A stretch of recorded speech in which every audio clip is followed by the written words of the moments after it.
courts at OR Tambo International Airport to fast-track immigration cases. At the OR Tambo, the team has gone. They've seen the site. They are happy with the site. Now it's the process of us ensuring that the facility does meet the requirements of a court. I've been informed that actually it won't be one court room, but we have capacity to have about 3 court rooms. And we'll see as the Department of Justice whether we utilize it only for that. Maybe we could offload some of the pressures that Kempton Park is experiencing. And the US has paused its attacks against Iran, leading Tehran to halt its retaliatory strikes in the region after nearly 2 weeks of bombing. Prior to Friday, the US military had carried out strikes on Iran for 13 consecutive nights in the largest rekindling of the almost 5-month-old war since an April ceasefire. Fighting over the Strait of Hormuz derailed diplomatic efforts, but the conflict then expanded beyond the vital energy corridor to include attacks on US bases, regional shipping and Gulf allies. The lull has revived hopes of a return to negotiations, while US Ambassador to the United Nations Mike Waltz has told Fox News that forces remain locked and loaded. As the president said, we are locked and loaded. Even more assets are going into theater. But he's giving talks some space. He's giving it a little bit of room. We've had both Oman and Iran and a number of our other negotiators engaged at every level, from the most senior levels all the way down to the technical level over the past few weeks, and particularly in the past few days. Gold is trading at $4,189.81 an ounce. The rand is at 16.72 to the dollar, 22.33 to the pound, 19.07 to the euro. Brent crude oil is at $92.66 a barrel. And in the traffic, we've got delays on the N1 South approaching New Road. This is as you travel within the Midrand area. That's due to an accident. There's also slow-moving traffic reported on the N3 North between the Airlines Interchange and the Geldenhuys turnoff. That's due to roadworks there. And in your sport, the Commonwealth Games, Peter Kutzer gets a second gold as South Africa lies 6th on the overall medals table with 9 medals in total. Banyana start their WAFCON campaign tonight against Tanzania at 7 p.m. And Formula One defending champion Lando Norris gets his first win of the season. A fine day in store for Gauteng, Johannesburg starting at 5 degrees, peaking at 20, Pretoria 9 and 23, Vereeniging 4 and 21. The top story in EW and the SAWA, the NPA has confirmed that it's received a letter from Andrea Johnson requesting to be relieved from her position as IDAC head. EWN, in touch, in tune and independent. For the latest, visit ewn.co.za or download the EWN app. This is Breakfast with Bongani Bingwa On 702. Let's walk the talk. It is the morning after the night before. Not quite the night, the day before, right? Thousands of us. It was absolutely phenomenal yesterday. If you're just waking up and you're stretching and you are yawning and you're stretching from side to side and you're bending over and your back is a little sore and you're going, you're doing your shoulder movements. You deserve it. If you slept a little late today because you walked, you deserve it. What a fantastic day out yesterday at the 702 Walk the Talk. I'm still giddy. I thought I might want to take the day off because, oh gosh, it's so hard and I wouldn't miss being here to hear all about your experience. Were you walking with us?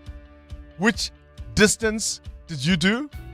15.8 or 5Ks? Did you do it with a family? Did you have friends? It was so fantastic to walk with 702 Landers. 25,000 of us hitting the streets. Yesterday it was just a sea of navy in the Johannesburg CBD. I'm almost speechless. Lost for words. I'm lost for words. And you know that never happens. This is Breakfast with Bongani Bingwa On 702. Let's walk the talk. Bongani Bingwa, of course, in the studio with Muteo Khwaripa and Amo Ramila, who were also at the Walk the Talk yesterday. Amo, you were doing a lot of work, though. I don't know how much walking you were able to do. I saw you there with your family, with your husband. Were you able to walk at all because you were working? Or were you walking and working? I think I was doing pretty much both. A very good morning to 702 Landers. And yeah, man, it was a beautiful day. Hey, I really had such a great time, Bongani. So I walked from the starting line to the second kilometer mark of the 8 kilometers route, right? That's where I was now going to be stationed to, host a couple of people that were walking by and just talk to them about their journey so far and the anticipation throughout the route. And then I walked to another point. So I think I did about 4 kilometers of the 8 kilometer route. And then, of course, you had to walk back. And then I had to walk back to the finish line, and I did get my medal as well. Yeah, because so you did about 7 or 8, actually, quite close to that. Yeah, quite close. It was absolutely fantastic. It was. I mean, just going through the CBD, going past the Jewel City precinct, and just that urban living setup that looks like. Getting to Main Street, of course, was absolutely fantastic. Stopping at the coffee shops, the street, coffee shops, you can quite literally sit on the pavement and enjoy your coffee. That was fantastic. Going past the Field of Dreams, the Maharishi Field of Dreams, that was really, really, really lovely. Mateo, what distance did you take? I did the 8K, but it was such a buzz, just going through the Gautrain, because I took it at Sandton all the way to Park. We took the Metro Rail to Ellis Park, which was so seamless. For the thousands of people that were there, it only took us about 15 to 20 minutes to get to the starting line, which I thought was quite impressive.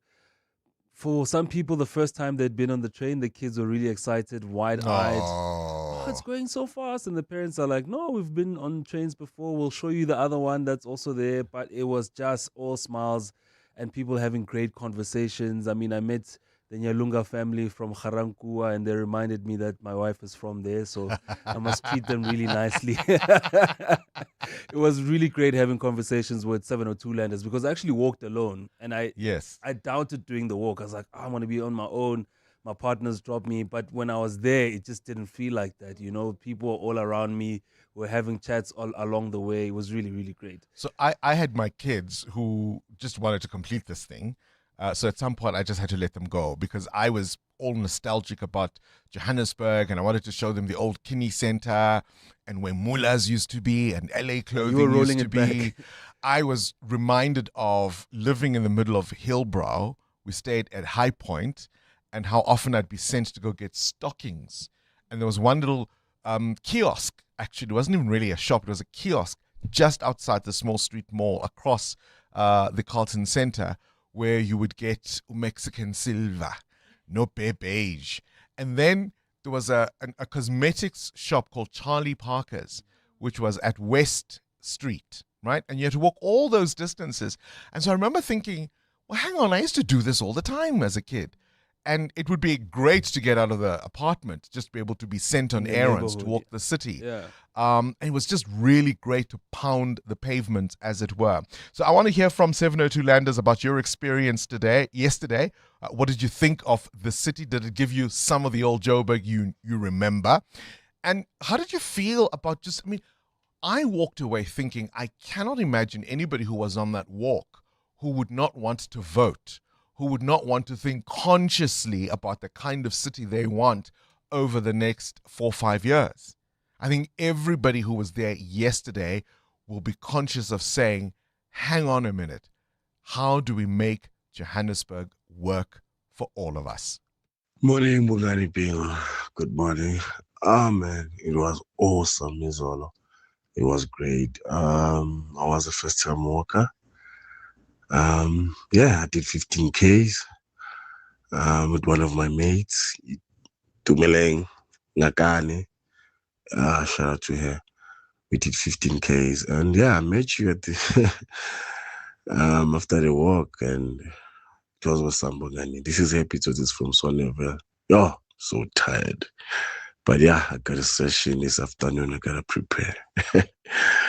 Good morning, 702. Good morning, 702 Landers. Wow, what a day. I really, really had fun. I was so excited to meet Bongs in person.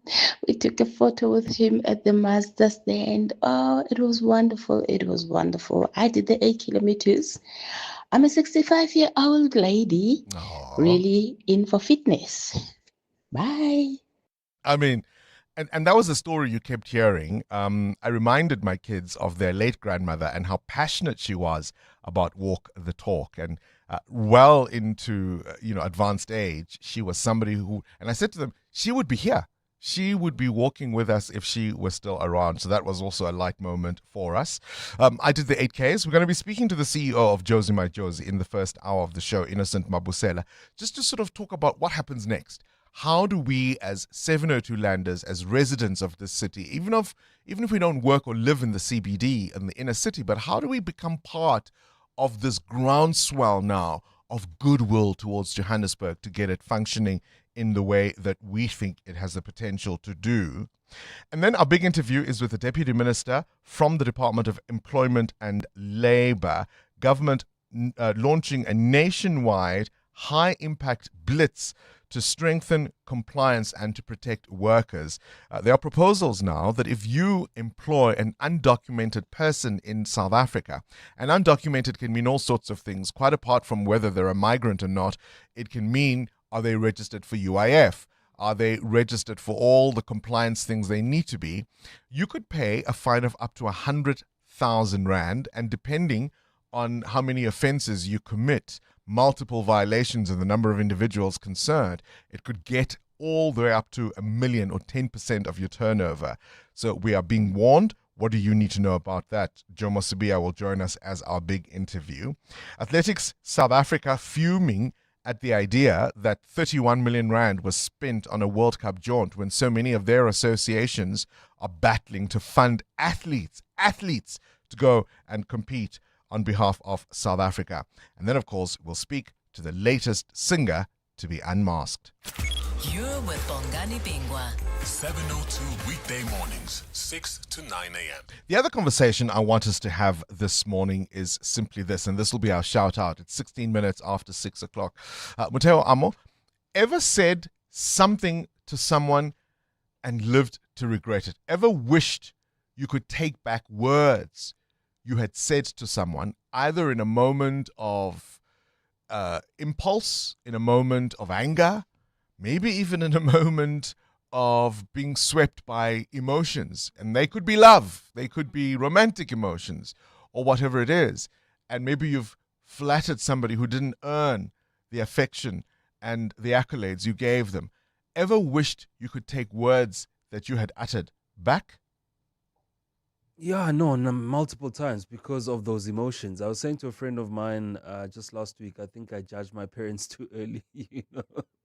Now that I'm a parent myself and have to balance life and raising the kids and making sure everything is okay, I think they did an exceptional job. I think when I was a kid, I wasn't as appreciative of what they were doing because I was like, oh, my friends have this, you could do more. And I've said things like that before. But now that I am the parent, I could take it back. I'm also the parent who's always told my kids, we are never going to have doors slammed.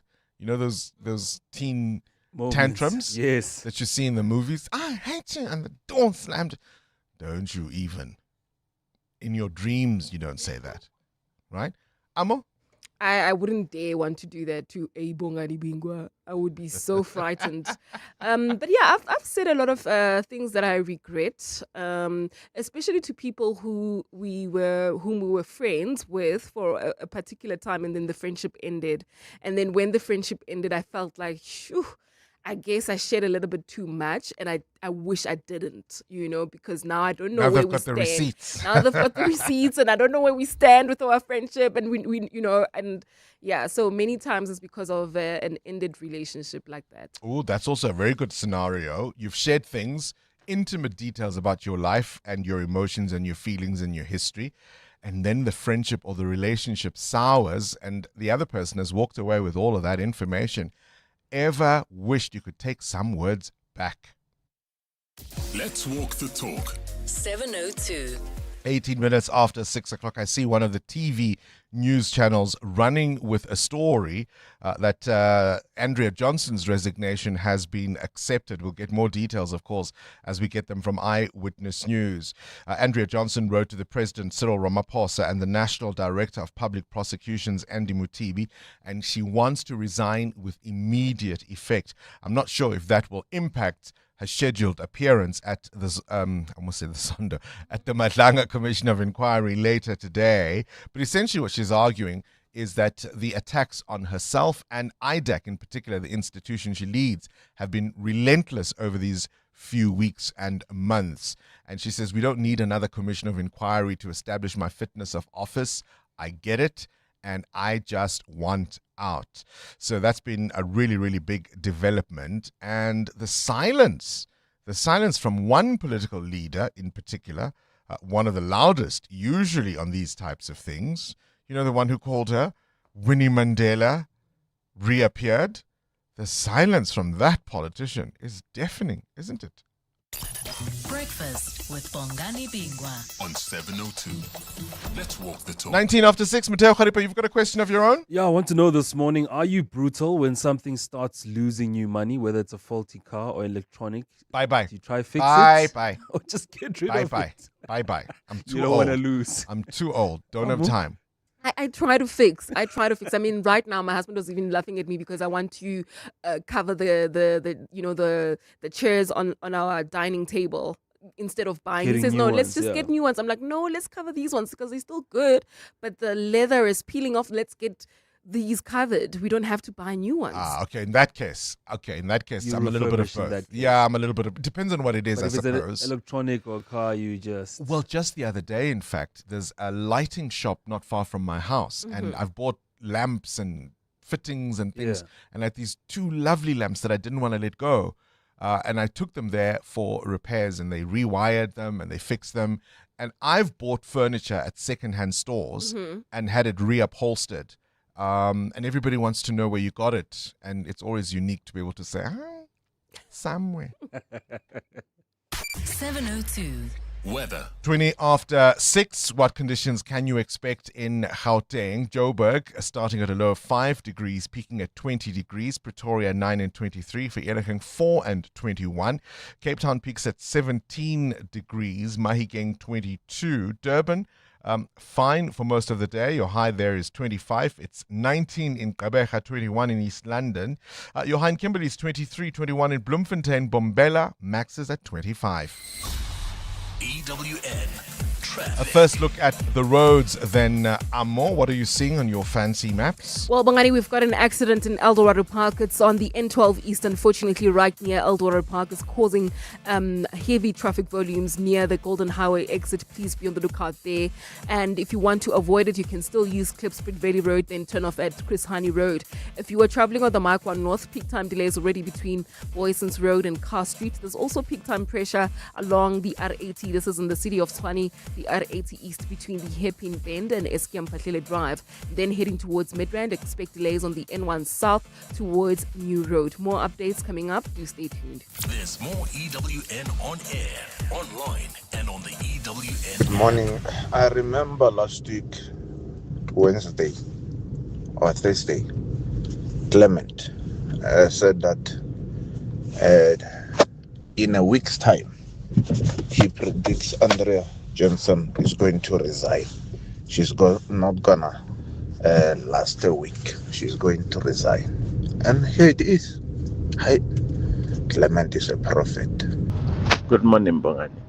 Bongani, so if it wasn't for Madlanga Commission exposing Andrea Johnson, Brigadier Mukwele could still be facing frivolous charges that were instituted against her by IDAC head Andrea Johnson. Her life was going to be turned upside down because of Andrea Johnson. She was, if found guilty, going to face jail time because of Andrea Johnson, just because they've got a personal agendas against her and for things that she didn't even commit. I mean, they charged her for unqualified, for not qualifying for the position of which she did. Good riddance for Andrea Johnson. She might as well just go over to Mamdima. No, we can't keep people like that in those positions. Yeah, I mean, Prophet Clement, I suppose you could call him that. It was easy to see that it was over. It was game over for her. And as one of the commissioners at the Madlanga Commission of Inquiry, I think it was Advocate Sesi Baloyi, who reminded her that it's not going to end here. The fact that you did all these things, took all these decisions, are unable to explain or justify them, it doesn't end with just you feeling uncomfortable and squirming in that seat. I think she may find herself in quite a spot of bother. Start your day with Bongani Bingwa on 702. Let's walk the talk. 24 minutes after 6 o'clock, things you need to know at this hour. If you've just joined us, of course, one of the questions I want to ask this morning is, do we need to rethink our education system and how it works? I mean, if you're a parent, how are you approaching your children's future? Are you looking to see what they're good at, what they're passionate about, what they're interested in? Or do you have a specific direction that you have set for them?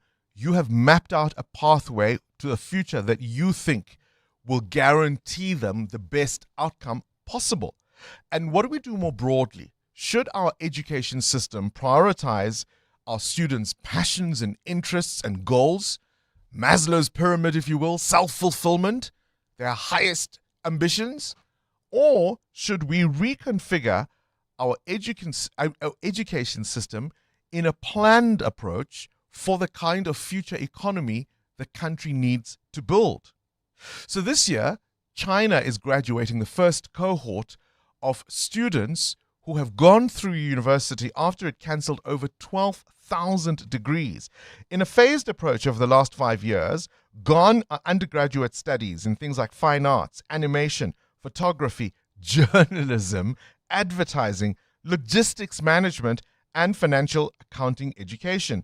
In embodied intelligence and robotics, digital finance, smart grid engineering, jobs designed around the future and industrial priorities that China wants to pursue. And it's all about, of course, curbing youth unemployment, where jobs require AI or tech skills the old degrees simply did not offer. And for context, China graduates 12 million students every year. Right, 12 million. You don't want 12 million students advertising business management, do you? Now, of course, China are experts at planning and actually executing their plans. Would it work here in South Africa? Remember on Wednesday when we did that maths conversation, right, with Paul DeVette? And by the way, you can still go to Prime Media Plus and get your kid on it. But remember we told you that more than 400 schools in South Africa simply don't offer maths, right? 97% of all distinctions in maths in South Africa come from only 200 schools. I mean, there aren't very many better illustrators of inequality than that, are there? What kind of workplace would you walk away, regardless of salary? Bossa has removed its only Gauteng member of the provincial legislature, Ayanda Ali, after finding out that she wasn't paying the party's mandatory 10% salary contribution. Ali argues that she withheld the payments because she was personally funding constituency work and sought legal advice. Her departure has sparked debates about internal party governance, financial accountability, and the role of mandatory party levies for public representatives. Ever been duped? Adam Gilchrist will tell us about an Italian conman who's been jailed after building a fake ancient Roman amphitheater and charging tourists about 35 euros to be able to go and see it. I thought that was funny. Who remembers the news presenter and conservationist Gillian van Houten? She was a former SABC newsreader back in the early 90s and late 80s. She's died at the age of 72 after living with frontotemporal dementia. Best known, of course, as I say, for her broadcasting career in the news, but also to wildlife conservation. And on this day in 1983, Madonna released her self-titled debut album, and it received mixed reviews and a slow start in the charts. It became a hit in dance clubs and laid the foundation for a global breakthrough career.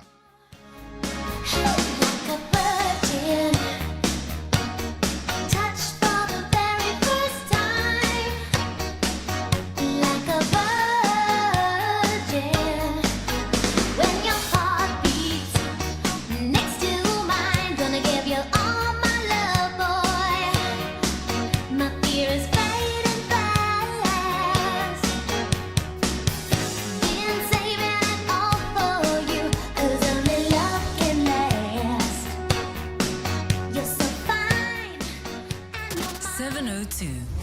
The newspapers.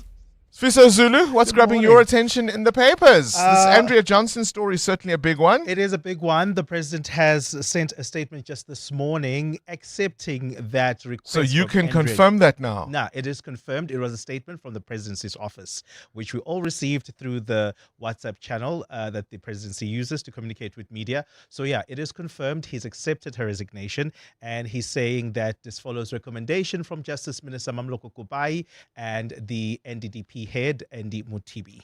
So she jumped before, essentially, she was pushed. Yeah. More details, no doubt, coming up Absolutely. in EWN. So I'll tell you what, I'll let you run to the news desk so you can get us all the latest on that one.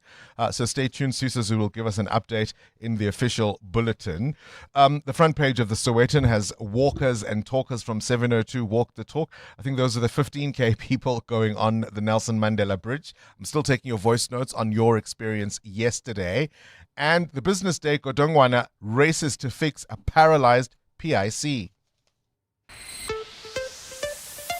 EWN Business. A faulty car or an electronic product now not doing what it's supposed to do. A service provider that lets you down.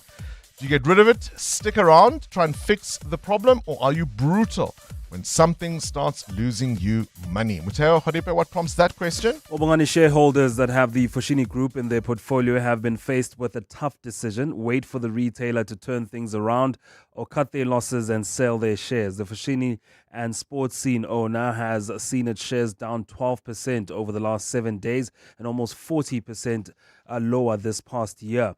It is the worst performer among peers in the retail sector on the JSE so far this year, with Woolworths holdings are down 20%. Across the board, the Spark Group is down 50%, leading the way when you include personal care, drug and grocery stores, with Clicks Group not that far behind the Foschini Group, down 37%. Now, the Foschini Group reported a sharp decline in full-year earnings for the year ended in March, driven by a tough economic climate and losses for international brand impairments. Headline earnings per share for the group have dropped 33%, while basic earnings per share are also down 58%. Although retail sales are up in the country at the moment, the sector is reeling from lower volumes as consumers struggle to afford a standard of living. I mean, shares like ShopRite are only just up 2% this year, which just tells you how tough it is as consumers keep their wallets closed. We're all going to be buying sewing machines and making our own clothes, eh? Just the way grandmother used to. Right, where's the rand? The rand at 16 rand 72 against the US dollar, up 0.5% this morning. 19.07 against the euro, and 22 rand 33 cents against the British pound. Price of gold up 1% at $4,090. Platinum up 1.8% at $1,619. Brent crude at $87 a barrel. More business after 7. Well, it is the story of the moment. Bye-bye, Andrea Johnson. Sfiso Zulu. That's right, Barney. Good morning. President Cyril Ramaphosa has accepted Andrea Johnson's request to resign as IDAC head with immediate effect. Johnson wrote to Ramaphosa and the National Director of Public Prosecutions, Andy Mutibi, seeking to step down. The request follows her contentious testimony at the Madlanga Commission recently, where she was questioned about IDAC's decision to arrest Crime Intelligence Technical Support Services head Dineo Mukwili. Presidency spokesperson Vincent Magwenya. The President's agreement follows a recommendation by the Minister of Justice and Constitutional Development, Mamloko Kubai, and supported by the NDPP advocate Andy Mutibi, that Advocate Johnson's request be granted. The ANC says it's confident Limpopo will remain its stronghold after the November local government elections. Despite losing ground in several municipalities across the country, the party continues to dominate local government in the province. The ANC retains control of all municipalities in Limpopo, including Tabazimbi and Mudumule Mahopong, where it governs through coalition agreements with the EFF. Addressing supporters at a rally over the weekend, ANC Limpopo chairperson Poppy Ramatuba emphasized that the party will remain its grip on the province. You are going to write a story that Limpopo, Bembe, Tulamela remains the home of the African National Congress. There is no dispute on that. The trial of alleged underworld gang boss Nafiz Modak is set to resume in the Western Cape High Court today after a month-long recess. Modak, along with 14 co-accused, face 122 charges, including murder, attempted murder, extortion and racketeering. The matter adjourned in June after illness affecting one of the accused and a legal aid strike further delayed proceedings. Carlo Peterson has more. Before the recess break, presiding judge Robert Hini voiced his frustration at the slow pace of the trial, saying he was deeply disappointed the matter had not progressed as far as he had hoped. The court had aimed to conclude the testimony and cross-examination of all 15 accused before the recess, but only 3 accused had reached the witness stand. The state and defense are expected to continue with the evidence of accused number 3 Ziad Pool when proceedings resume today. 12 of the remaining accused are still to present their cases, although some have indicated they do not intend testifying. Carlo Peterson, Eyewitness News. And Venezuelan Nobel Peace Prize laureate and opposition leader Maria Machado says she will not participate in U.S.-supported talks with the de facto government of Delcy Rodriguez scheduled for next month. Earlier this month, Rodriguez's interim government and a group of former opposition members of parliament from 2015-2020 term announced a work plan for strengthening democracy in the country. Machado says it is not their place to explain why they will not be participating in the talks. The U.S., which ousted former President Nicolas Maduro earlier this year, had hailed the initiative as an important step toward political reconciliation in Venezuela. A fine day in store for Gauteng today. The temperatures are at lows of 4 and 9 degrees, peaking at highs between 20 and 23. And in the traffic, we've got an accident in Eldorado Park on the N12 East. It's right near the Golden Highway exit. It's causing heavy delays while traveling out of Tembisa towards Kempton Park. We do have a report of fire and smoke along the R21 South. This is right near the R23 turnoff. Please approach with care and do slow down. The breaking story this hour, President Cyril Ramaphosa has accepted Andrea Johnson's request to resign as IDAC head with immediate effect. To save money, you keep items in your online cart until the price drops. So why not spend 10 minutes getting an Outsurance car insurance quote like 50-year-old Lawrence, who saves 309 Rand. I accepted the quote. Didn't shop around, didn't need to. Click, click, ring, ring. That's a sweet 309 Rand saving on Lawrence's 2025 Volkswagen T-Cross. Do it now. SMS out to 45142. That's out to 45142. Outsurance saves 37-year-old Lerato a jaw-dropping 599 Rand on her 2026 Kia Sonet. 599. Very easy. Outsurance, they are the best. Enjoy benefits like panic assistance that sends the nearest medical or armed response unit to you wherever you are. How much money could Outsurance save you? Get a quote now. SMS out to 45142. That's out to 45142. Licensed insured FSP. TCs and information online. Limits apply. Find your next design obsession at Decorex Joburg. From the 30th of July to the 2nd of August, the Sandton Convention Centre becomes the destination for the latest in decor and design. Explore over 450 exhibitors across 5 levels, inspiring talks and live demos, plus the property show by Private Property. Download the Decorex app and plan your visit today. Decorex Joburg, 30th July to 2nd August. Tickets at decorex.co.za and at the door. You're up before everyone else. You're building something real. Absa Business Banking, powered by Visa, gives you everything you need to get going. Open a business account in 10 minutes. Buy a point-of-sale device for $799 and get a credit card all in one place. We get it. Running a business is hard. Your banking shouldn't be. Search Business Starter Pack. Your story matters. Absa is an authorized FSP and registered credit provider. T's and C's apply. Uncertainty is rising, but your business still has to deliver. Production targets need to be met. And when your workforce is out of balance, the cost is immediate. Too many employees? Costs climb. Too few? Productivity drops. Workforce staffing helps businesses stay in control with flexible workforce solutions, deployed within 48 hours nationwide. When demand changes, your workforce can change with it. Visit workforcestaffing.co.za. Stay productive, stay flexible, stay in control.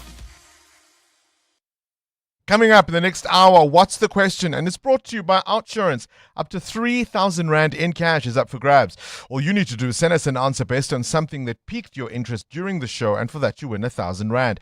WhatsApp us your name and the answer to 072 702 1702. Later, someone else will ask a question to get your answer and they will win 2,000 Rand.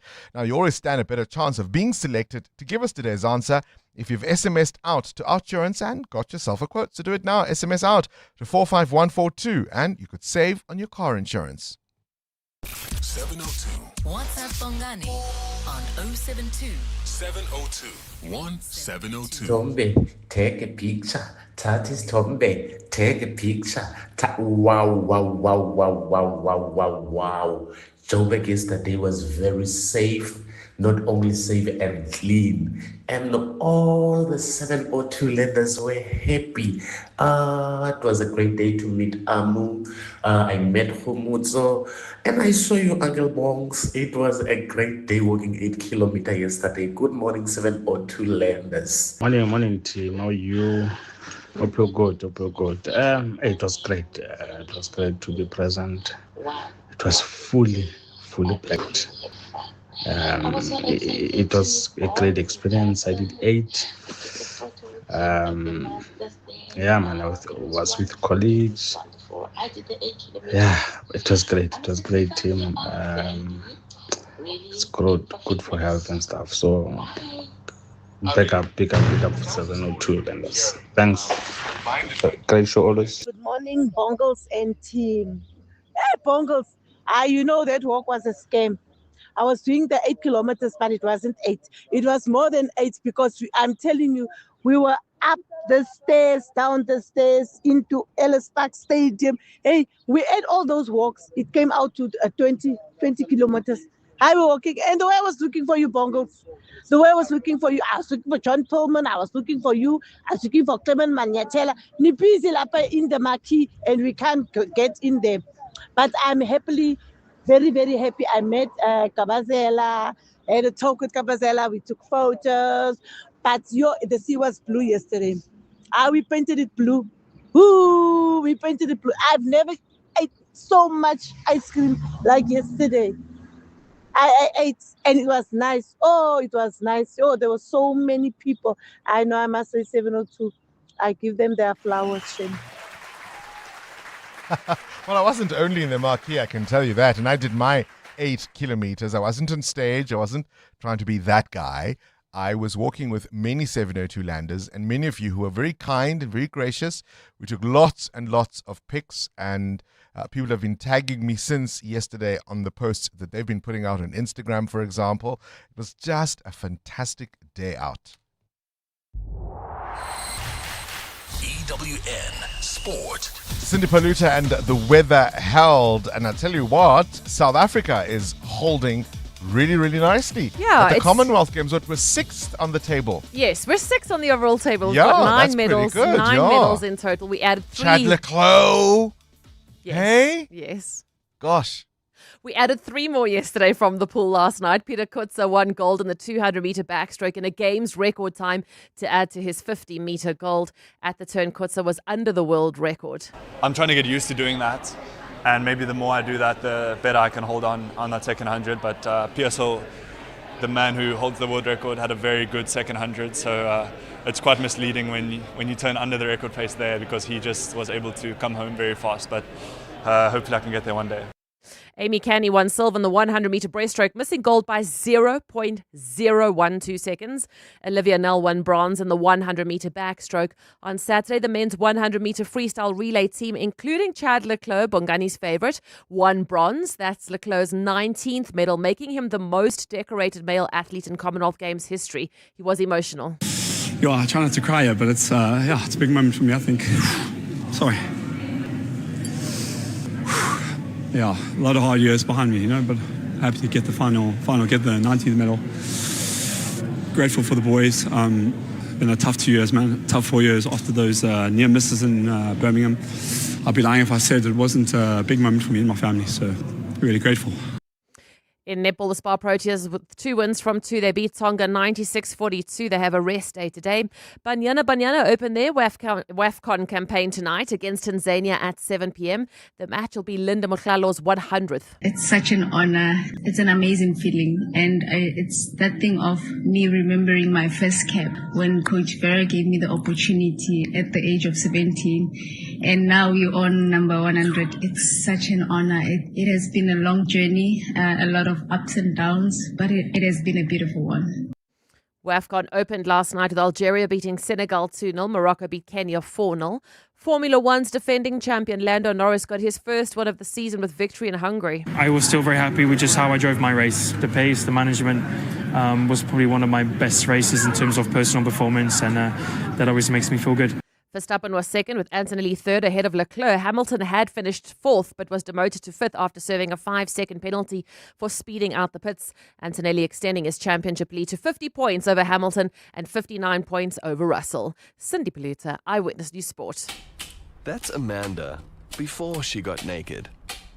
When the power tripped, Amanda felt more helpless than when her mom-in-law called her lasagna different. So Amanda got naked. She got car and home insurance at a lower premium and can now call an electrician anytime via the Naked app. There we go. Cover your car and home now at naked.insure and see how easy insurance can be when you get naked. Naked Financial Technology is an authorized FSP. Get naked. This past Sunday, tens of thousands showed up to walk with the people for our Josie in the 702 Josie My Josie Walk the Talk. We really want to thank everyone for taking the scenic route with us. The memories are going to be unforgettable, but also just showing the world that Joburg is more than just a city. The remarkable energy that connects us all. So here's to Joburg, here's to us, here's to everybody who participated in the 702 Josie My Josie Walk the Talk. Proudly hosted by the city of Johannesburg. Hey guys, this is Robert Marawa, HollywoodBet's brand ambassador. Playing responsibly is part of the winning strategy. Make smart choices and continue to score. If you or someone that you know needs help, call the South African Responsible Gambling Toll-Free Counseling Line on 0800 006 008 or WhatsApp help to 076 675 0710. Hollywood Sportsbook is a licensed betting operator. HollywoodBet supports responsible gambling. No persons under the age of 18 years are permitted to gamble. Winners know when to stop. Your boss noticed. Your ex noticed. The neighbors definitely noticed. Because some cars say, I rented a car. And some cars say, I rented the car. Sani Sixt Rent a Car. Premium rentals. For people who don't settle. Choose the right car. Rent Sani Sixt on sani.co.za.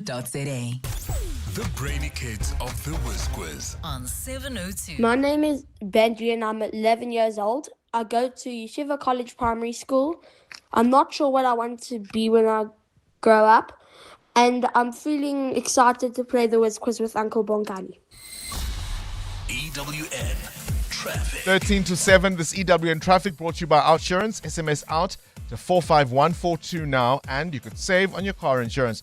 If you don't, you can ask them for 500 Rand. There are roadworks on the Golden Highway. Amma, what's going on there? That's correct, Bongani. In the south of Joburg, particularly Eldorado Park towards the N1 exit, that stretch is heavily backed up as a result. Please be on the lookout there and try to avoid, if you can. That accident we spoke about earlier in Eldorado Park along the N12 East has been cleared, but traffic remains a bit slow coming out of Klipspit Valley Road. If you are traveling in Tembisa towards Kempton Park, do expect delays on the R21 South. This is due to fire and smoke reported just before the R23 turnoff. And then, of course, if you are traveling in the city of Tshwane, we've got some delays on the N1 South approaching Botha Avenue. Please be on the lookout there. There's more EWN on air, online, and on the EWN app. Clever excuses for being late. Number 91. The lift looks suspicious, so I had to take the stairs all the way up. Fortunately, with the Outsurance pointsman on the roads, you no longer have to come up with creative excuses for being late. The Outsurance pointsmen have been easing traffic congestion so we all get to where we need to be quickly and safely for the past 20 years. With Outsurance, you really always get something out. In partnership with 702, Outsurance is a licensed insurer in FSP. This is what progress sounds like. At South African Airways, we've added more aircraft to the runway, increased our flights from just over 1,000 in 2021 to over 24,000 last year. And we continue to add more destinations and routes. It's steady progress over time. We know there's still work to do, but every day we're building something stronger. An airline that shares the resilience of the country it carries. South African Airways. Book your next flight at flysaa.com today. You know when your people are giving their best, not because they're pushed or pressured, but because they feel supported. And support is making sure they're covered. So if something happens, they can get the care they need. FlexiCare Health Insurance makes it simple for every business to protect their people with affordable health cover. You care. We cover. For a tailored FlexiCare quote, speak to your financial advisor today. FlexiCare is not a medical scheme and the cover is not the same. FlexiCare is underwritten by Auto & General, a licensed non-life insurer and FSP, and administered by Discovery Health, an authorized FSP. 702. Coming up at 7:15, the big interview.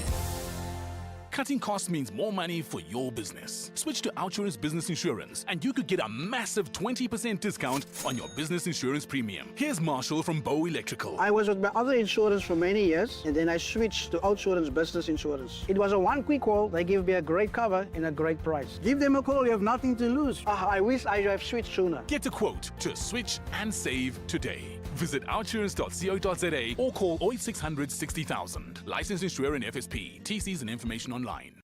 Join us. Let's walk the talk. This is 702. Morning, Bongani. I totally agree. I saw the same article by China.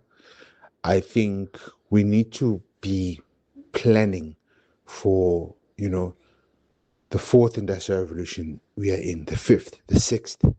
And I often wonder to say, is the department, so invested that they are sending either academics or executive in DBE to actually go to areas like China, Croatia, Sweden, Singapore, all those countries that are good with mathematics, education, STEM, to learn what is it that they're doing differently so that we can come back home and do same, Bongani.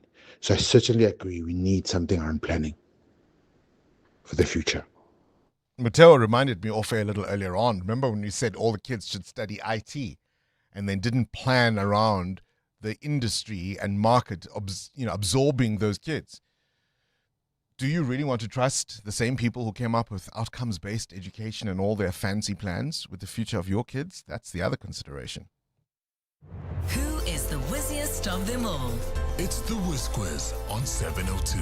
Time now to play the Whiz Quiz with Benjamin. Benjamin is 11 years old and goes to the Yeshiva College Primary. Not yet sure about a career for the future, Benjamin, but that's okay. It's still a little early.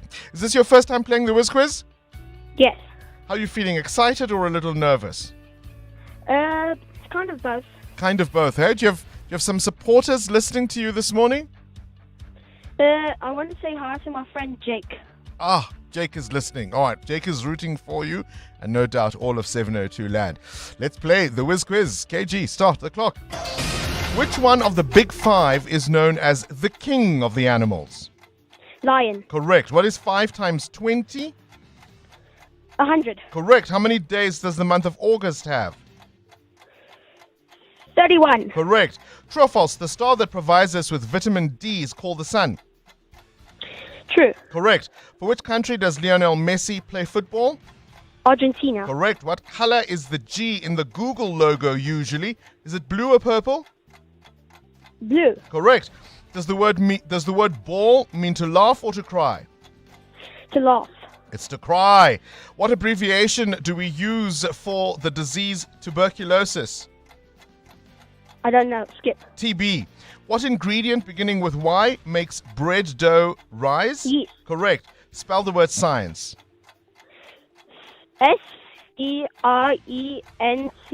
That is absolutely correct. And that's all the time we have. Benjamin, not a bad round for you at all. You walk away with 8 correct answers. That means 800 Rand. By the way, a number of you on the walk yesterday want to enter the Whiz Quiz. You simply go to Prime Media Plus primemedia.com and enter that way. And if you're aged 10 to 13, we could be calling you. The Brainy Kids of the Whiz Quiz. On 702. Current events, developing stories, Tough questions. your voice making a difference. This is Breakfast with Bongani Bingwa. 7 to 7 onto this now. I mean, I said earlier, it's a city worth saving, but also a city worth celebrating, right? That was the sense, I think, for more than 25,000 of us 702 landers who walked the talk yesterday in the Joburg CBD. So the usual soundtrack of traffic giving way to cheers, laughter, thousands of footsteps as walkers reclaimed the streets. And this year marked an exciting new chapter. For the first time, Josie My Josie partnered with 702 to bring the Walk the Talk to life. But I think beyond the medals now, the finish line, the smiles, what does an event like this do for the city? And how do we, as residents of Johannesburg, galvanize and use the impetus from yesterday to help revitalize our city? Innocent Mabuzela is the CEO of Josie Majosi and joins us now. Innocent, a very good morning to you. How are you feeling after yesterday? Morning, Bongani. I still have a smile on my face. Great morning. Yeah. You've rubbed down and you took your hot bath, hey, and you're feeling a little relaxed this morning. I mean, congratulations to everyone who was a part of making yesterday a hugely successful day, hey? And I think, Bongani, it will be correct for us to really pay homage to the 25,000 people who came yesterday. You know, we want to move people from passive concern to active participation because, you know, the revitalization of Johannesburg, it is all our responsibility. And to see that support for us really means quite a lot. And, you know, these events don't just happen. And I think we need to really say thank you to our partners in terms of the city of Johannesburg, Standard Bank, Gautrain, ABSA, Ellis Park, Prasa, FNB, Nando's, and Mazda. They really did exceptionally well in terms of, you know, helping us through this. And obviously others who came through like Anglo and Tungela. So for us, really, it was very fantastic. And to the team at 702 and Josie Majosi, who had sleepless night putting this together, really. Thank you very much for them. I can imagine. But for the citizenry, you talked about moving from passive concern to action. What does that look like? That looks like what happens after this event. We want people to come back into the inner city. And that is why I think, Bongani, yesterday you saw that we had quite a number of activations along the route because we wanted people to see what is possible, places they can come visit. We want them to come back. We want them to bring their families and friends. But also what is important is that when they come back, they will be supporting all the businesses that are within the inner city. We want people to see the possibility that Johannesburg is back into business and is alive and well. People might say, hang on, it's one thing to have participated in an organized event such as we did yesterday. There was obviously security, it was safe, you could walk around the CBD, you take your phone out, you take all the pictures you wanted to take. On an ordinary day, would it be quite the same? One thing that we always say, and it happened yesterday, is that we don't only show people the good work that is happening. We also show people where the challenging areas are because we want people to come on board and help us to fix those areas. Yes, like any other city in the world, there are areas that are safe. There are areas that we need to be careful when we're in. But Johannesburg is a great place. There are really precincts within the inner city of Johannesburg. As you saw yesterday, going through places like, you know, the Standard Bank, FNB, Marshall Street precincts, they were clean, they were safe. There is visible security there. Places such as Bramfontein around, you know, Constitutional Hill, those areas have good security, including the area around, you know, the Market Theatre. So there are areas within the inner city that are safe, that have visible security. And obviously we have also installed solar street lights to make sure that, well, whether it's early morning or in the evening, those places are safe. So I think people need to be cautious like they would do anywhere when they're traveling globally. In terms of being careful in the inner city. But what we're saying is that Johannesburg, there are areas that are great. And we're going to work very hard that those areas that need to be improved will be improved with the help of everybody who's a Joburger. Was there a moment for you during yesterday's walk that stood out for you, that captured the spirit of the walk and Johannesburg? You know, the the activations were great, but I think there was one moment, because I did the 8 kilometers, when we came to the Ren Club there on Loveday Street, and there were dancers there. I mean, I think those guys did exceptionally well to really hype everybody up and increase the mood. And I think also when we were actually ending the race, coming into Ellis Park, when we were walking, right around the pitch, seeing that long line of people, that said to me, you know what, people are here, people have confidence. And it was really, really great to see that. And people singing, when they came to the end of the race, that was really great. Yeah, because we were going through the tunnel at Ellis Park and people sort of singing as if we were the Bokke about to come onto the field. It was absolutely magnificent. I think for me, one standout moment was as we were coming towards the Main Street area, and there was this coffee shop that, we all stopped, the group I was with, we stopped, we got cappuccinos, coffee frizzos, I think it was, a red cappuccino. And there were these side tables where people could sit on a street pavement, as it were. And I thought, gosh, you don't have to go to Melrose Arch to experience this. You can have it right in the CBD of Johannesburg. It was absolutely fantastic. It was great. I mean, our offices around the Marshall Town. And I mean, I think the place that you're talking about is Sadie's Restaurant, owned by Chef Julian. I mean, that's a great facility. And I mean, during the week, that restaurant is busy, Bongani. I mean, seeing people coming out. And I think for me, what is great is that what Sadie's has created is that rather than people just coming into their offices, sitting there the whole day and going back home, Sadie's has allowed people during lunchtime to be walking to the restaurant, engaging with the city, sitting outside, having lunch and going back. That's more of what we want to see.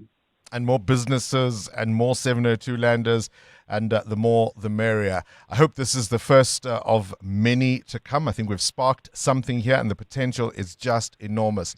Innocent Mabusela, the CEO of Josie, My Josie.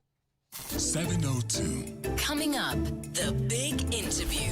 How compliant are you with labor laws as an individual employer or even as a business? There is a high blitz, max impact crackdown, and it could cost you lots and lots of money. Up next. This is EWN.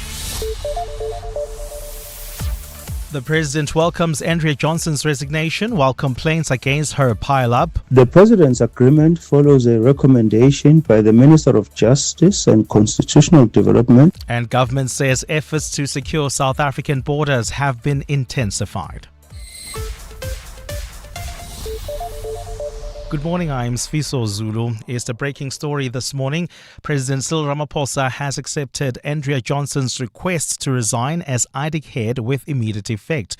Johnson wrote to Ramaphosa and the National Director of Public Prosecutions, Andy Mutibi, seeking to step down.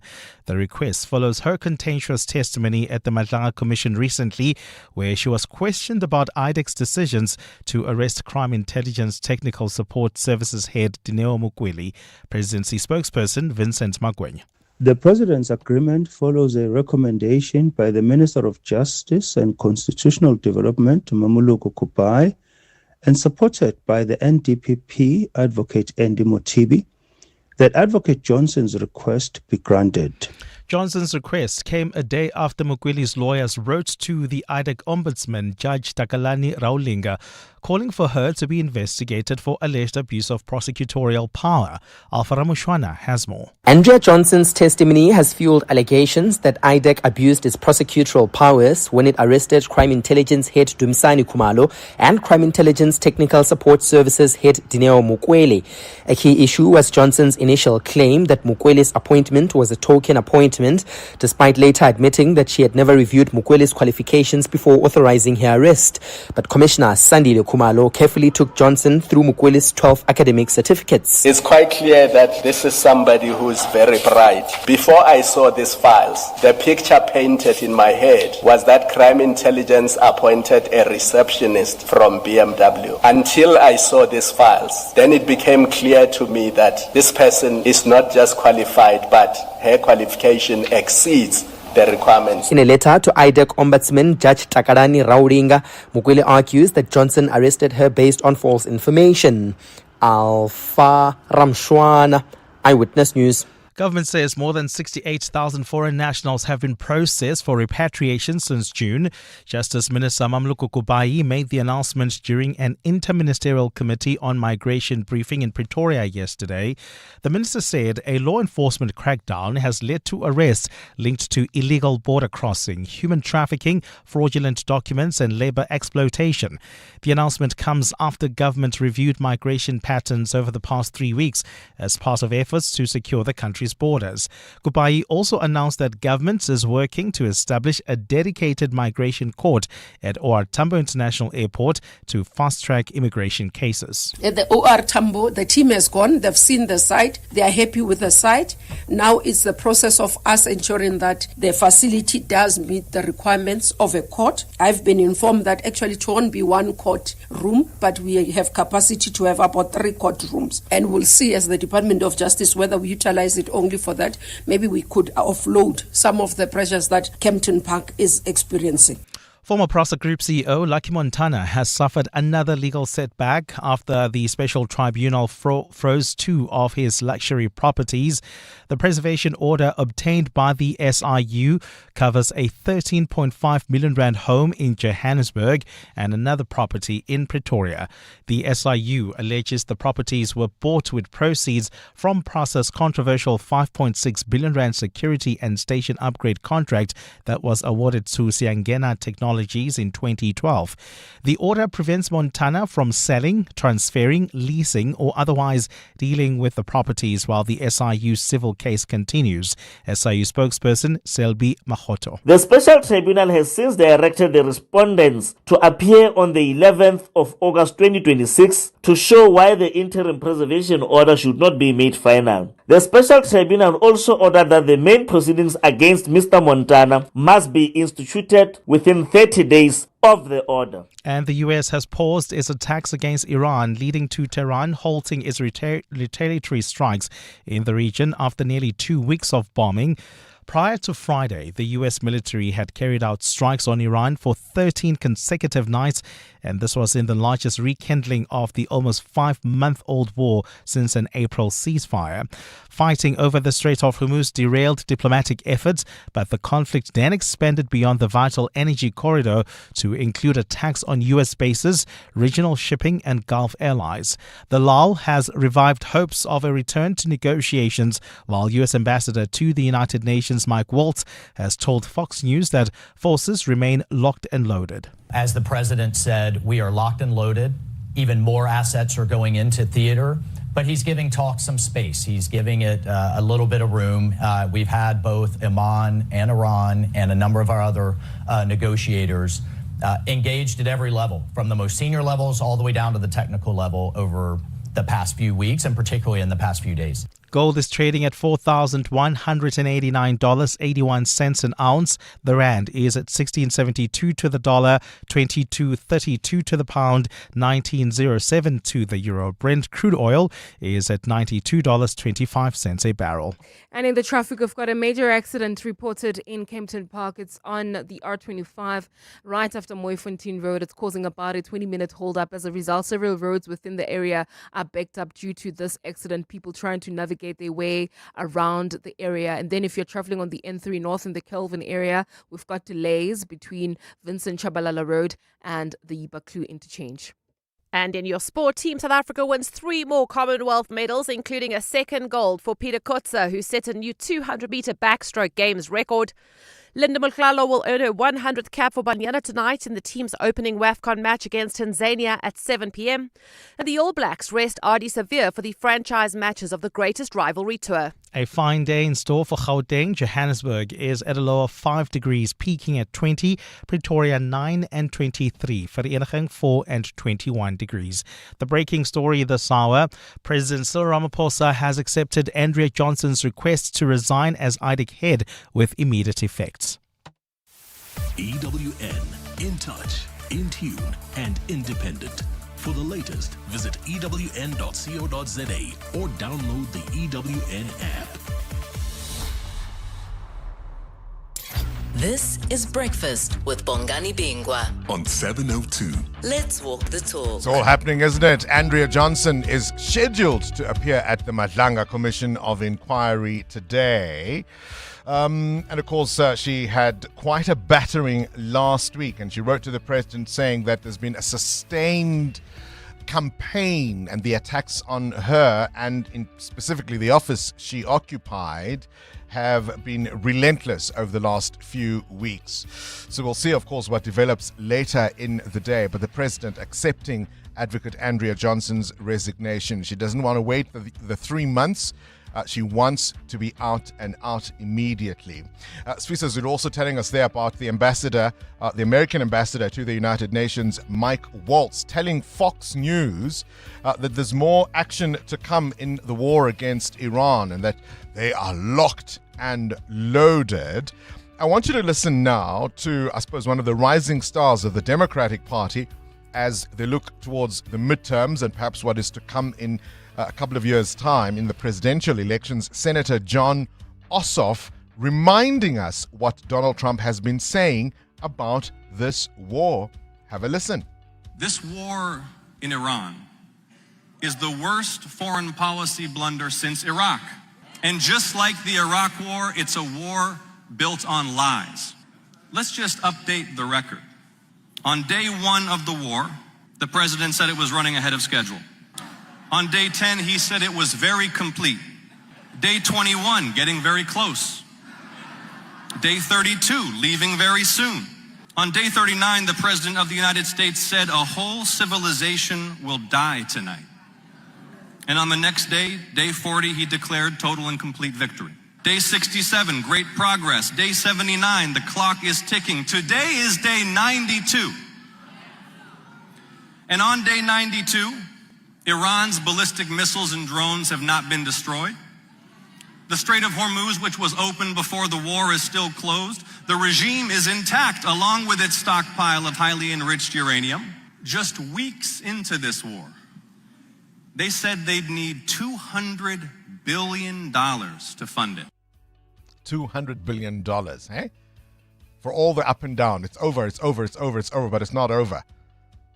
But the US president on Friday, speaking at the White House Correspondents Association dinner, I think he was trying for humor, but never mind the president. The things he said you don't want to hear from even an ordinary adult. All joking aside, I do think we need term limits in Congress. I think term limits are very important because I see what's happening. The other day, a senator I knew got a text, a great guy, from his wife. And she said, when you get home, I want to have you immediately come up the stairs and make love to me. And he said, I can't do both. You know what? In other words, can't go up the stairs and make love. Does anybody get that? Well, I thought that was actually pretty good. That was actually the only thing I thought was good in this whole freaking stupid speech that they wrote. That was the only good one, and that went down with not exactly great laughter. I think, in other words, you can't go up the stairs and make love, too, So we're looking for term limits. Does anybody understand this stuff? I don't know what's worse, the joke or the attempt to explain it. We've really reached the bottom of the barrel. This is Breakfast with Bongani Bingwa on 702. Let's walk the talk. Things you need to know at this hour. It's 12 minutes after 7 o'clock. Do you have a small dispute to settle? Well, the maximum claim value for South Africa's Small Claims Court has just gone up 50% from 20,000 Rand to 30,000 Rand, making it possible for more people to resolve disputes through a quicker and more affordable legal process without needing a lawyer. Remember those days when I think it was up to 10,000 Rand? Now you can go to the Small Claims Court to claim as much as 30,000 Rand.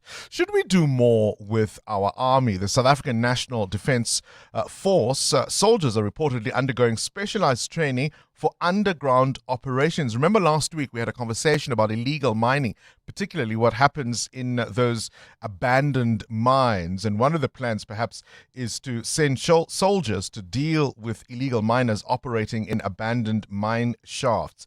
And I wonder if that's a welcome move to do more with our army.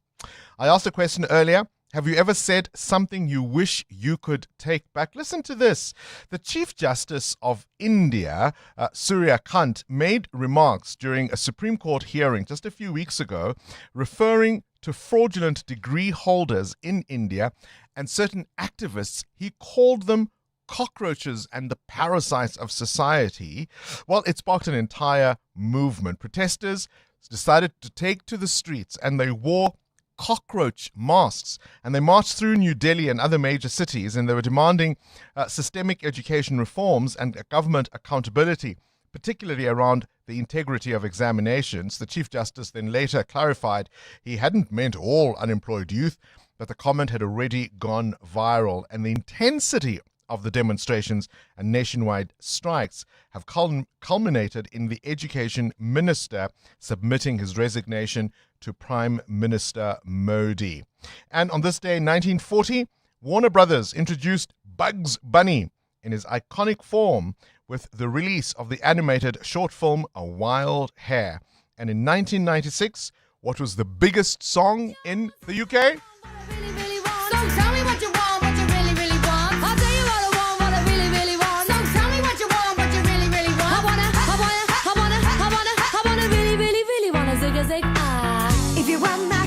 Cool Britannia! Oh man, 1997, the introduction of the Spice Girls. Topping the UK charts for the first time with Wannabe, an anthem that launched the global girl power movement. Went on to become the best-selling single by a female, with more than 6 million copies sold worldwide. If you wanna be my lover, you gotta get with my friends. Make it last forever. Friendship never ends. If you wanna be Up next, The Big Interview. EWN. It's 7:15. Amal, you were telling us about delays in Kempton Park. What's going on? That's correct, Bongani. A major accident along the R25 right after Mooifontein Road. It's causing about a 20-minute hold-up. This is between Mooi Rivier Drive and the M57. So please be on the lookout there and try to avoid. I see Link Road is already heavily congested due to people trying to avoid this backlog in the Kempton Park area.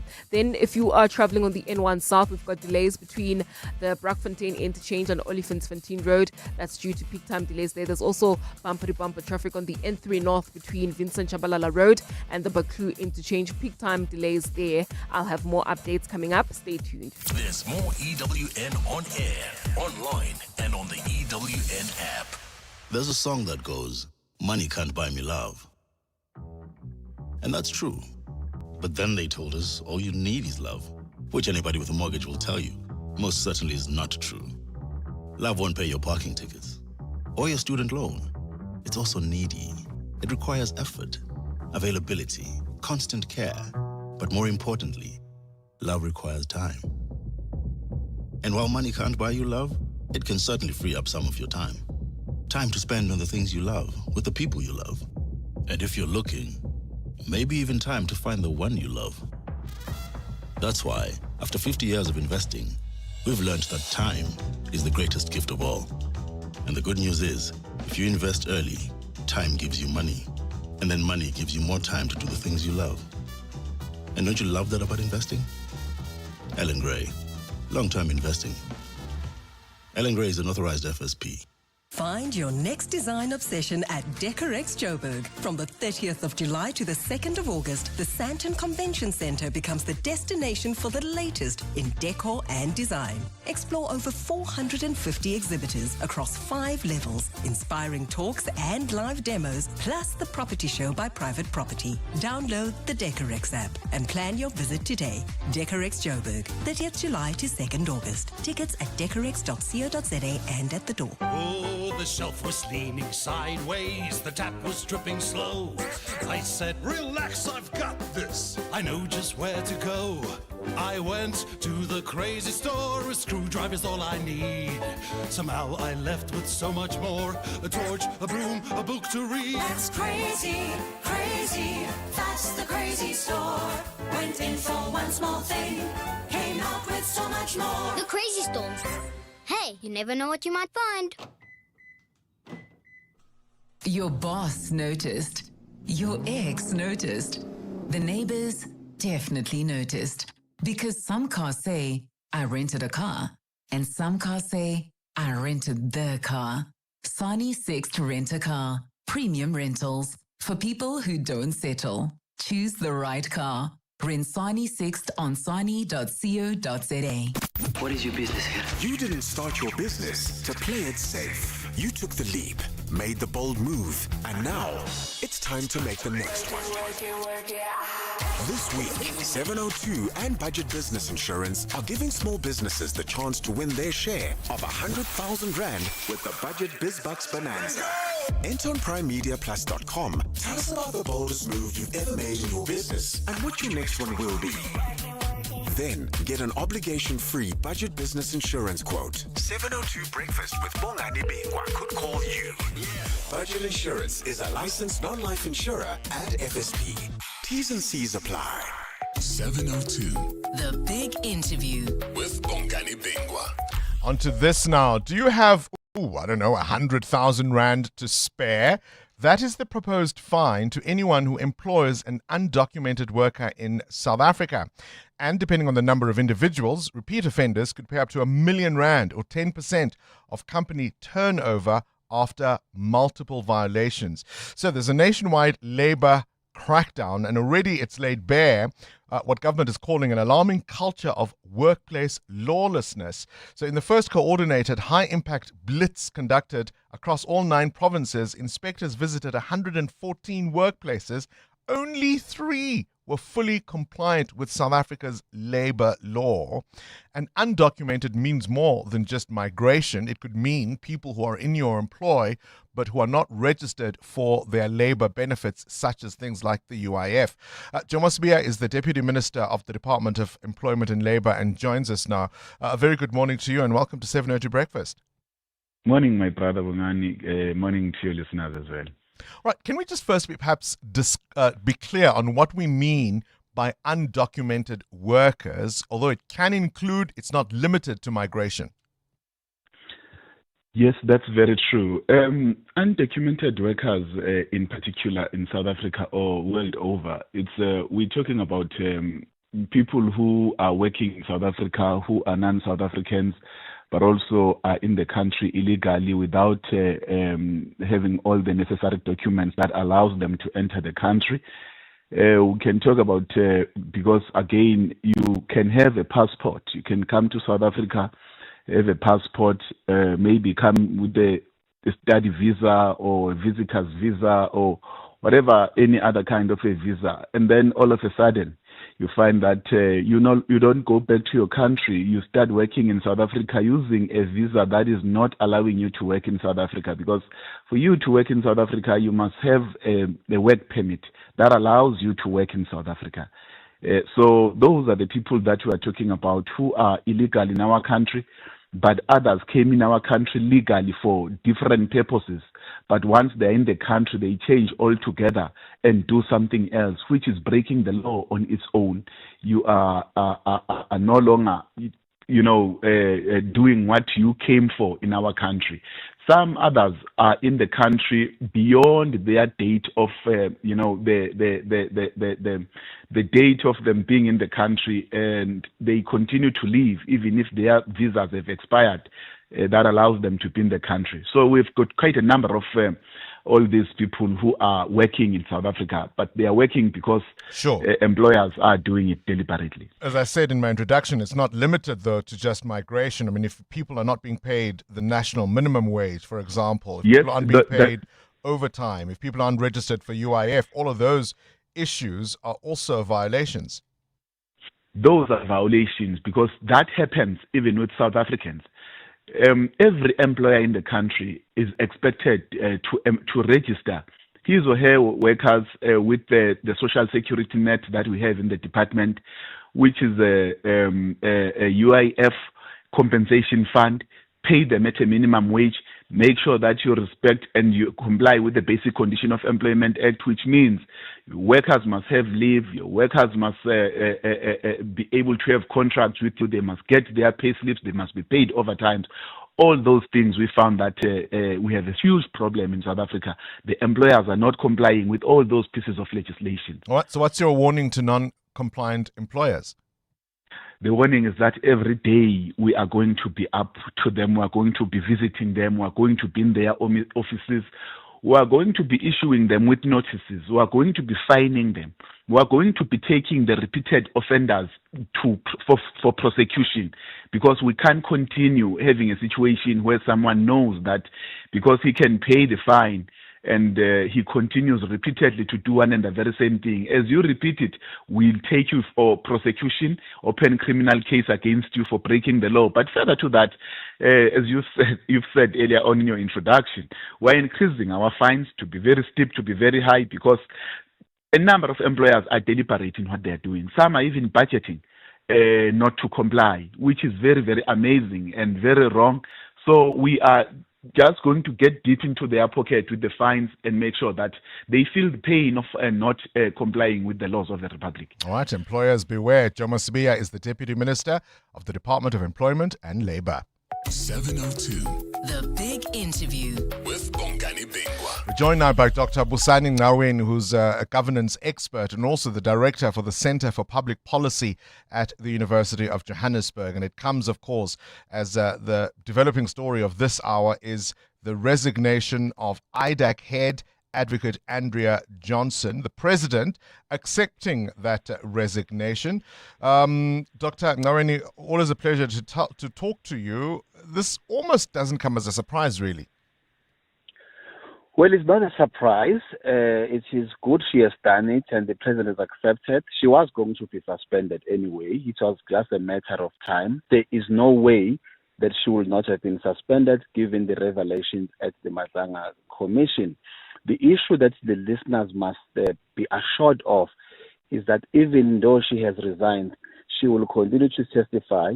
She remains accountable to the commission. As much as the commission has subpoenaed civilians, individuals who are not in the employ of the state, she retains the obligation to go and to testify and account at the Mazanga Commission. So at least the listeners can be assured that we have not seen the last of her testimony at the commission. Unless, of course, she falls ill again. But if she doesn't, as you say, she will be there answering the tough questions. I mean, we've unpacked, I suppose, over the recent days what has been exposed. How concerned are you, though, institutionally about what her processes and decision-making has meant for IDAC? You know, Bongani, when you lead an institution, public and private, but more so if it's public, you have an obligation of a duty to care, skill and diligence, which means to the extent that you are in that position, you are expected to manage it carefully. You must be diligent in how you execute that institution, which means all your decisions can stand up to scrutiny. You can defend them and defend them with the evidence. Secondly, everybody who leads a public institution has an obligation to society to leave it better than you found it. But to do that, it doesn't occur at the instance of you exiting the institution. It occurs on the first instance when you join the institution with every decision that you make. Because cumulatively, those decisions are the ones that will make us say you led the institution well. If you leave it in tatters, as is the case, that is your legacy, that is the history, because it means in the decisions you are making, you did not exercise this duty to care, skill, and diligence. And that's the verdict at the moment. I'm quoting from the letter that she wrote. Much of the attacks, because she says there have been unprecedented attacks against her and, over the last few months, and that all of this has brought negative attention, not only to her, but to the institution she leads and the National Prosecuting Authority. And she says, much of the attacks revolve and arise out of cases IDAC has conducted against officials of crime intelligence. She says this, and then she says, I'm currently testifying at the Madlanga Commission, and again, the issues there are in the main about the above. This in itself, let alone the attacks on me, does not sit well with me. I mean, do you get the sense of contrition here? Do you get the sense of reflection here? Do you get the sense of even self-awareness of the damage that has been done? No, there is. That's the point. The President of the Republic, acting upon the recommendations of the Zondo Commission, went on to establish this institution called IDAC. The public was very excited. We were hoping that there's going to be a specialized a section in the NPA that is going to crack on high-profile corruption cases. And it's very specific, high-profile corruption cases. And there's thousands of them. We read them about them in the newspapers. We hear about them on 702 every day. Those are priority cases that should be dealt with, not the type of cases that the Hawks or any other ordinary units in the police need to be dealing with. So that is what is a challenge there. To the extent that you spend so much resources, human and capital, pursuing an HR matter and then calling someone. The worst thing actually is that she called someone a token even after she had heard the testimony of her subordinate at the commission. That is the worst thing. Bongani, on this radio, on every other radio station, once there's some reference to someone being called a token and so on, this thing is inflammatory in the Republic, because oftentimes when we look at who is being called, a token, it could be a black, it could be a woman, and so on, and it inflames in the public. So we've got to be very responsible when we lead public institutions and not say or do things that will end up in a situation that we have at the moment. You can't be in that position and say you call someone a token, but you never read the CV, because you are saying that this person was also part of a cabal, was part of the entire plot, and yet the person just will have applied. And they failed to demonstrate, even at the commission itself, that this person will have been part of a prior arrangement. That is actually a stain on her part, over and above all the other revelations that you will call a black woman, a cabal, but we have not even seen her resume. Quick one, what happens to her now? I mean, does she get a golden handshake and off to the sunset she goes? I mean, can there be any censure for what we've heard? There are no golden handshakes in government. You just negotiate you take your pension in the normal course of taking your pension. Remember that she's not the NDPP, where the law is specific that you spend 7 years. If you leave, there is no pension. So there is no such a thing. She'll just get a normal pension like all other public servants who resigns before the end of their tenure, depending also on her age. But as far as the sanctions are concerned, with all the complaints against her now, those complaints will be sustained, because it doesn't mean that the case goes away merely because she's no longer in that position. Right. So there will be consequences, I think. All right. Appreciate your time, Dr. Bongani Bingwa, Director of the Center for Public Policy at the University of Johannesburg. I mean, the pointed thing to say here is that the investigating directorate against corruption, IDAC, was meant to be a kind of return of the Scorpios, was it not? I think so far many people might say it's been the return of the moths. EWN Business. Let's talk mining. Muteo Khwaripe, the National Union of Mine Workers, a deal with Goldfields. Yeah, NUM has signed a 5-year wage agreement with Goldfields South Deep Mine, securing above-inflation salary increases and improved benefits for employees until February 2031. Under the deal, entry-level underground workers will see their monthly basic salary increase to 18,633. This is for the first year, and rising to about 24,532 by the 5th year. Now, entry-level surface workers will also earn more than 16,000 Rand a month from the first year, increasing to more than 21,000 at the end of the agreement. Employees in categories 4 to 8 will also receive annual increases ranging from 7 to 10%, while miners, artisans and officials will receive 6% to 6.2% increases each year. The agreement also includes increases for housing, medical incapacity and funeral benefits. All right, let's talk about the markets, Matteo. Yeah, China's industrial profits rose 15.1% in June from a year earlier, doing quite well for the first half. And then back home, looking at the markets, they were up more than 1,000 points on Friday, but there were some losses for Sasol. Tungela was down 2.1%. Telkom down 1.6% on the day, but some wins for Karoo. They were up 5%. Kumba up 3%, with Canal Plus up 2.9%. The rand doing quite well this morning, 16.71 against the US dollar, 19.05 against the euro, and 22 rand 31 cents against the British pound. Price of gold is now up 1% at $4,092. Platinum at $1,625, while Brent crude is at $87 a barrel. More business after 8. Straight to the news desk we go. Swissi Zulu, let's start in KZN. Well, Bongani, good morning. 4 people have died in a crash on the N2 in the province. The Transport Department says a bakkie and a minibus taxi collided on the road in the early hours of this morning. Department spokesperson Dabezinhle Sibia says 2 females and 2 males died at the scene.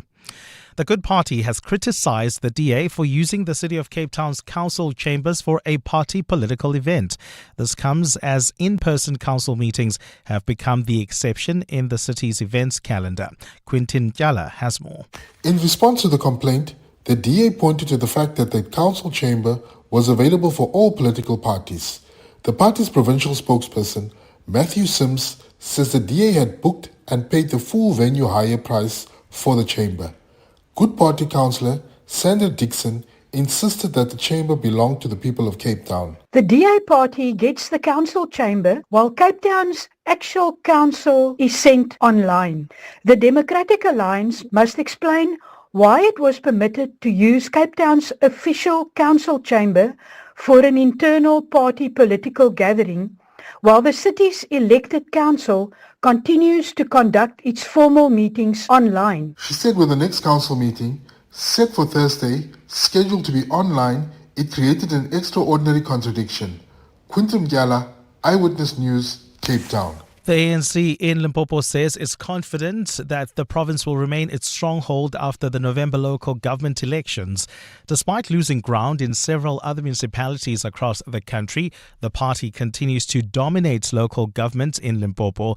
The ANC retains control of all municipalities in the province, including Tabazimbi and Modimolle Makgopong, where it governs through coalition agreements with the EFF. Addressing supporters at a rally over the weekend, ANC Limpopo chairperson Popi Ramathuba emphasized that the party will maintain its grip on the province. You are going to write a story that Limpopo, Bembe, Thulamela remains the home of the African National Congress. There is no dispute on that. And French President Emmanuel Macron will this morning hold a crisis cabinet meeting to discuss the ongoing wildfires in the country. Firefighters continue to battle massive blazes scorching forests across France and Spain. More than 325,000 people have fled their homes as some of the worst forest fires in both countries' history. Spanish Prime Minister Pedro Sanchez will visit fire-hit areas today, where firefighters are battling a new blaze and 15,000 people have been forced to flee their homes. A fine day in store for Gauteng today. The temperatures are at lows of 4 and 9 degrees, peaking at highs between 20 and 23. And in the traffic, we've got heavy delays on the N3 North between Vincent Chabalala Road and the Baku interchange while traveling in Kempton Park. Please be on the lookout for that accident scene reported right on Moorfontein Road. It's causing delays coming out of Moorfontein Road. And then there's also queuing traffic reported in Soweto along Klipsville Road, just as you approach the Soweto Highway Circle. The top story this hour: 4 people in KwaZulu-Natal have died in a crash on the N2.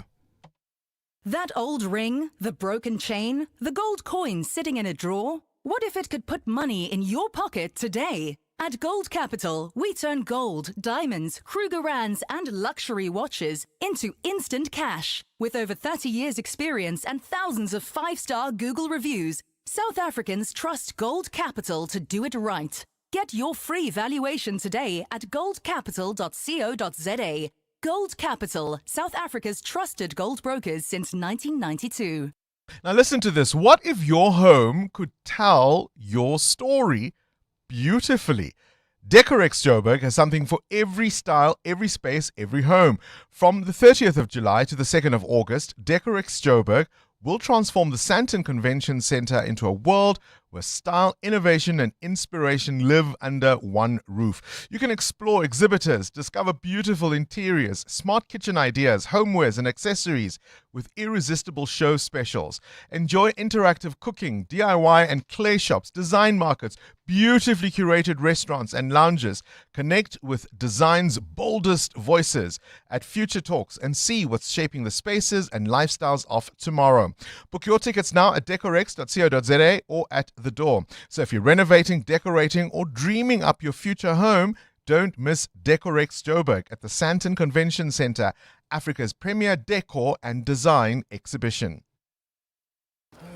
That's Fani before he got naked. Fani's insurance premium went up for no reason, irritating him more than when the boys ignored the really funny meme he posted in the group chat. What? So Fani got naked. He got comprehensive car insurance and a way lower premium in seconds on the Naked app. Go Fani. Get a car and home insurance quote now at naked.insure and see how much you can save when you get naked. Naked Financial Technology is an authorized FSP. Get naked. 702's Small Business Focus, powered by Capitec, shines a spotlight on the drive, passion, and dedication behind every successful small business. And no surprise, actually, that confidence across most of the indicators have decreased fairly materially, and that is whether business owners are confident in their own ability to grow their business, confidence in the South African economy to grow their business and make it conducive for them to grow, confidence in access to finance, confidence in whether customers are going to pay them on time, all have dropped a few percentage points, both in comparison to the last quarter as well as the same time last year. And why I say no surprise, it's because you just have to look at what's happening in and around the world. Every Thursday between 6 and 8 p.m. Catch the Small Business Focus on 702 and bank on better business banking with Capitec. Capitec is an authorized FSP. 46669. 702. WhatsApp Bongani on 072 702 1702. Bongani and the team.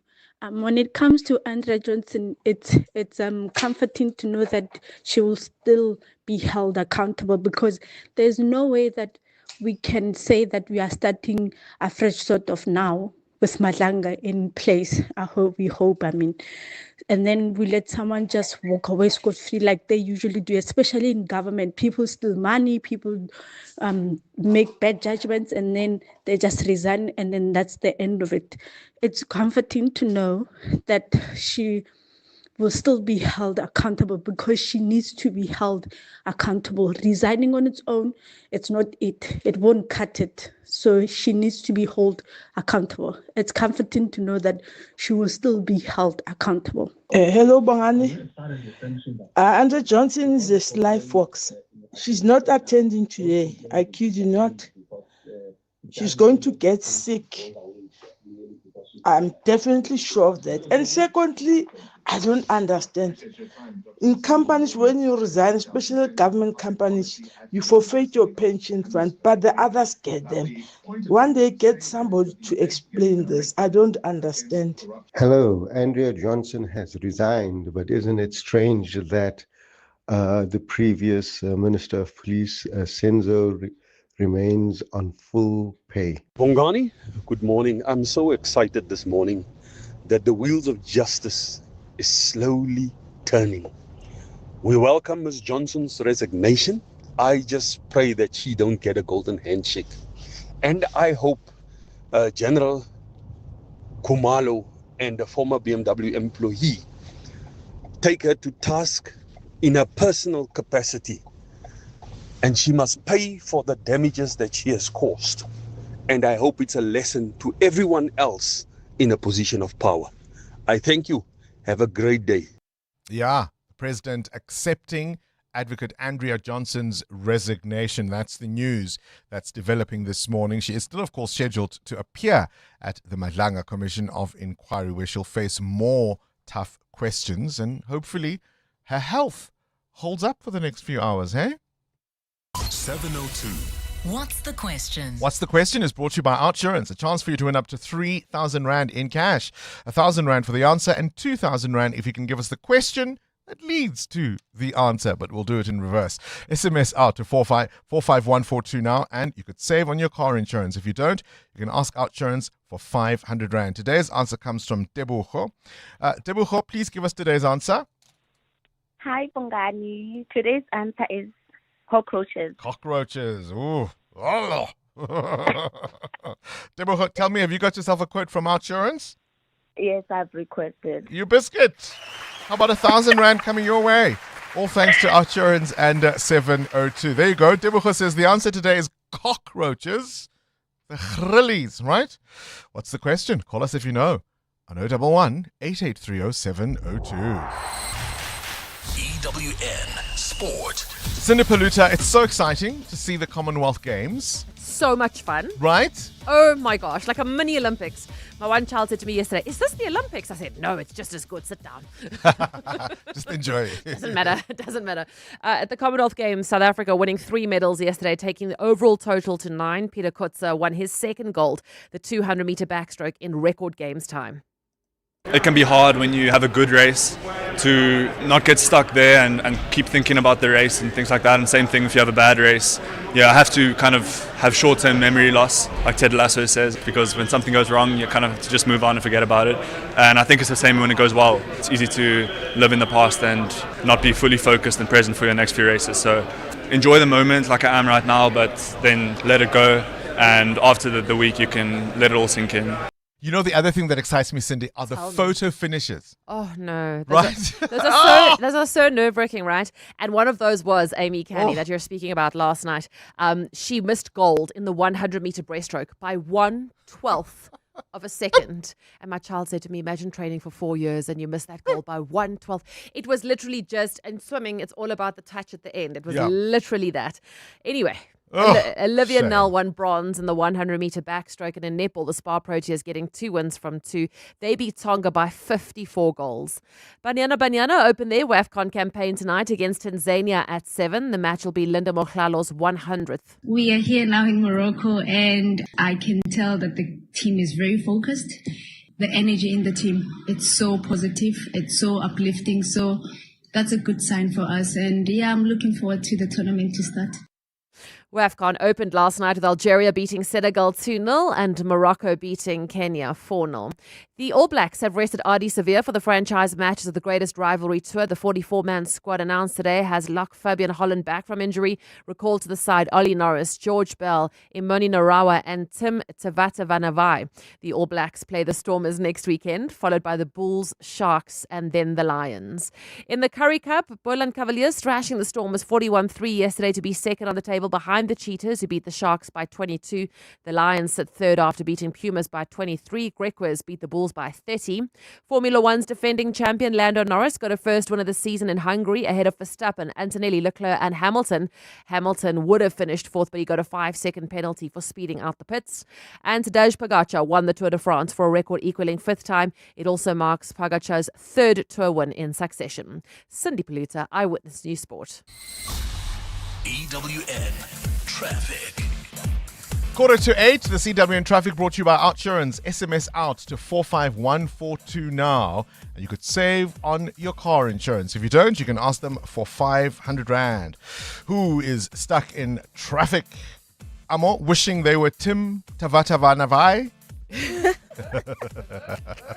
Well, Bongani, people on the N3 North most definitely delays their stop and go between the Glulis interchange and the Baklu turnoff. There's also queuing traffic reported on the M1 South just as you approach Corlett Drive while heading towards Sunning Hill. Some delays on the N1 North between Beyers Nodia Drive and Rivonia Road. Unfortunately, we still have got that accident reported in the Kempton Park area along Moerfontein Road, the R25. It happened after Moerfontein Road, causing about a 20-minute hold-up there, and just in an accident in Lynmere on the N12 East, right after Komaro Street. It's also causing delays. More updates coming up. There's more EWN on air, online, and on the EWN app. To save money, you delay the upgrade on your cell phone. So why not spend 10 minutes getting an OUTsurance car insurance quote like 54-year-old Yaku who saves 282 Rand. OUTsurance is the green saving machine. If you want the best, you go to OUTsurance. That's a fantastic 282 Rand saving on Yaku's 2025 Suzuki Swift. Make the move. SMS out to 45142. OUTsurance saves 58-year-old Loretta an awesome 479 Rand on her 2017 BMW 320. Saving quite a lot. 479 Rand per month. If you look at our economy, everything has become so expensive. OUTsurance is giving me now a lifeline. Always getting something out. And after 3 consecutive claim-free years, you get an out bonus. How much money could OUTsurance save you? Get a quote now. SMS out to 45142. That's out to 45142. Licensed insurer and FSP. TCs and information online. If you have unresolved disputes, perhaps involving your bank or your insurer or pension fund or financial advisor, well, you can complain to a financial ombud for free. South Africa's financial ombud system, overseen by the Ombud Council, provides free, fair and impartial dispute resolution, whether it's through the National Financial Ombud or Phase Ombud or the Pension Funds Adjudicator. Help is available. Visit ombudcouncil.org.za for more info. Smart business moves mean more cash flow. Switch to OUTsurance Business Insurance and you could get a massive 20% discount on your business insurance premium. Here's Dr. Fahim from Matrix Dental. We were with our previous insurers for many years prior to the switch. We found that OUTsurance really understood our business needs. We are happy with our premiums. I wish we had switched sooner. Get a quote to switch and save today. Visit outsurance.co.za or call 0800 60,000. Licensed insurer and FSP. TCs and information online. Find your next design obsession at Decorex Joburg. From the 30th of July to the 2nd of August, the Sandton Convention Centre becomes the destination for the latest in decor and design. Explore over 450 exhibitors across 5 levels, inspiring talks and live demos, plus the property show by Private Property. Download the Decorex app and plan your visit today. Decorex Joburg, 30th July to 2nd August. Tickets at decorex.co.za and at the door. 702. What's the question? For 2,000 Rand in cash, all thanks to OUTsurance, please tell me what's the question. If the answer is cockroaches, let's go to Tobile in Sandown. Tobile, what's the question? Hi, the question is, what did the Chief Justice of India, Surya Kant, call people with no degrees?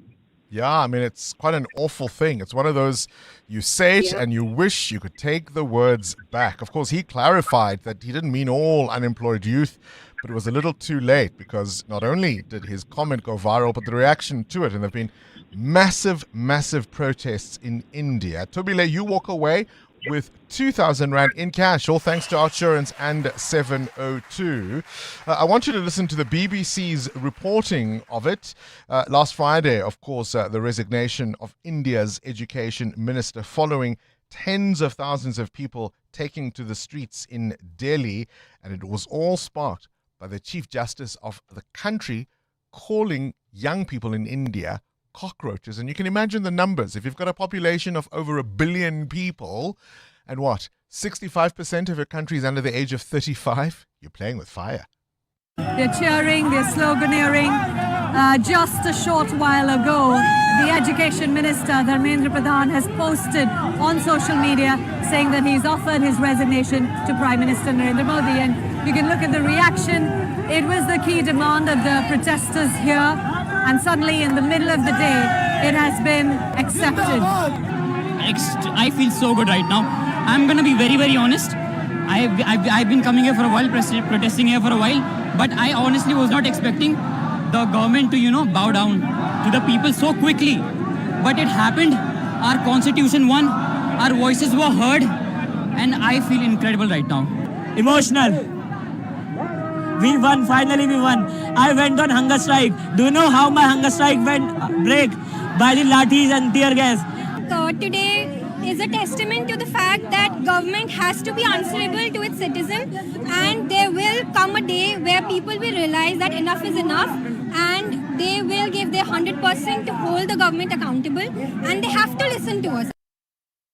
What a moment it was for India. Now, you may be paying more for medical aid this year, but switch to Outsurance and you could actually drop the price of your car insurance premium. You could save, like 43-year-old Ilana, who saves an unbelievable 349 Rand a month on her 2022 Suzuki Jimny. There's never been a better time to switch and save. With Outsurance, why wait? Get a quote today. SMS out to 45142. That's out to 45142. Outsurance is a licensed insurer and FSP. T's and C's and information online. Just Andalex it. Do you have a sore throat? Andalex C Oral Rinse and Spray provides targeted relief from 1 minute that lasts up to 4 hours. It reduces pain and inflammation while numbing the affected areas. It also kills viruses and bacteria that cause sore throats to help prevent serious throat infections. Andalex, South Africa's #1 choice for sore mouth and throats. For more information, speak to your healthcare professional. Just Andalex it. Andalex, a proud sponsor of The Masked Singer Season 3.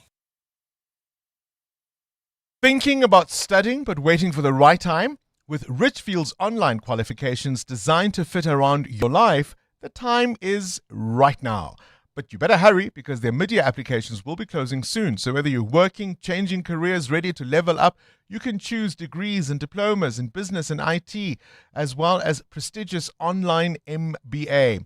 Plus, you can study online from anywhere. Applications close soon. Apply today at richfield.ac.za. Richfield, your future enriched. That's Kefense, before she got naked. Kefense's premium went up twice last year, and she was more confused than when her ex said, I need to find myself, and then found somebody else. So Kefense got naked. She got comprehensive car insurance and a way lower premium in seconds on the Naked app. Good for you, Kefense. Get a car and home insurance quote now at naked.insure and see how much you can save when you get naked.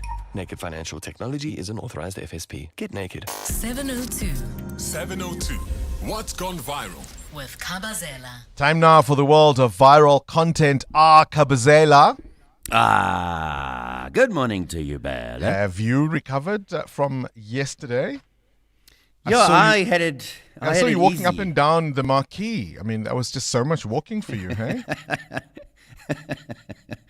Yeah, I was at the finish line chatting to some of our 702 family who had done the walks, and some people said they were going to feel stiff.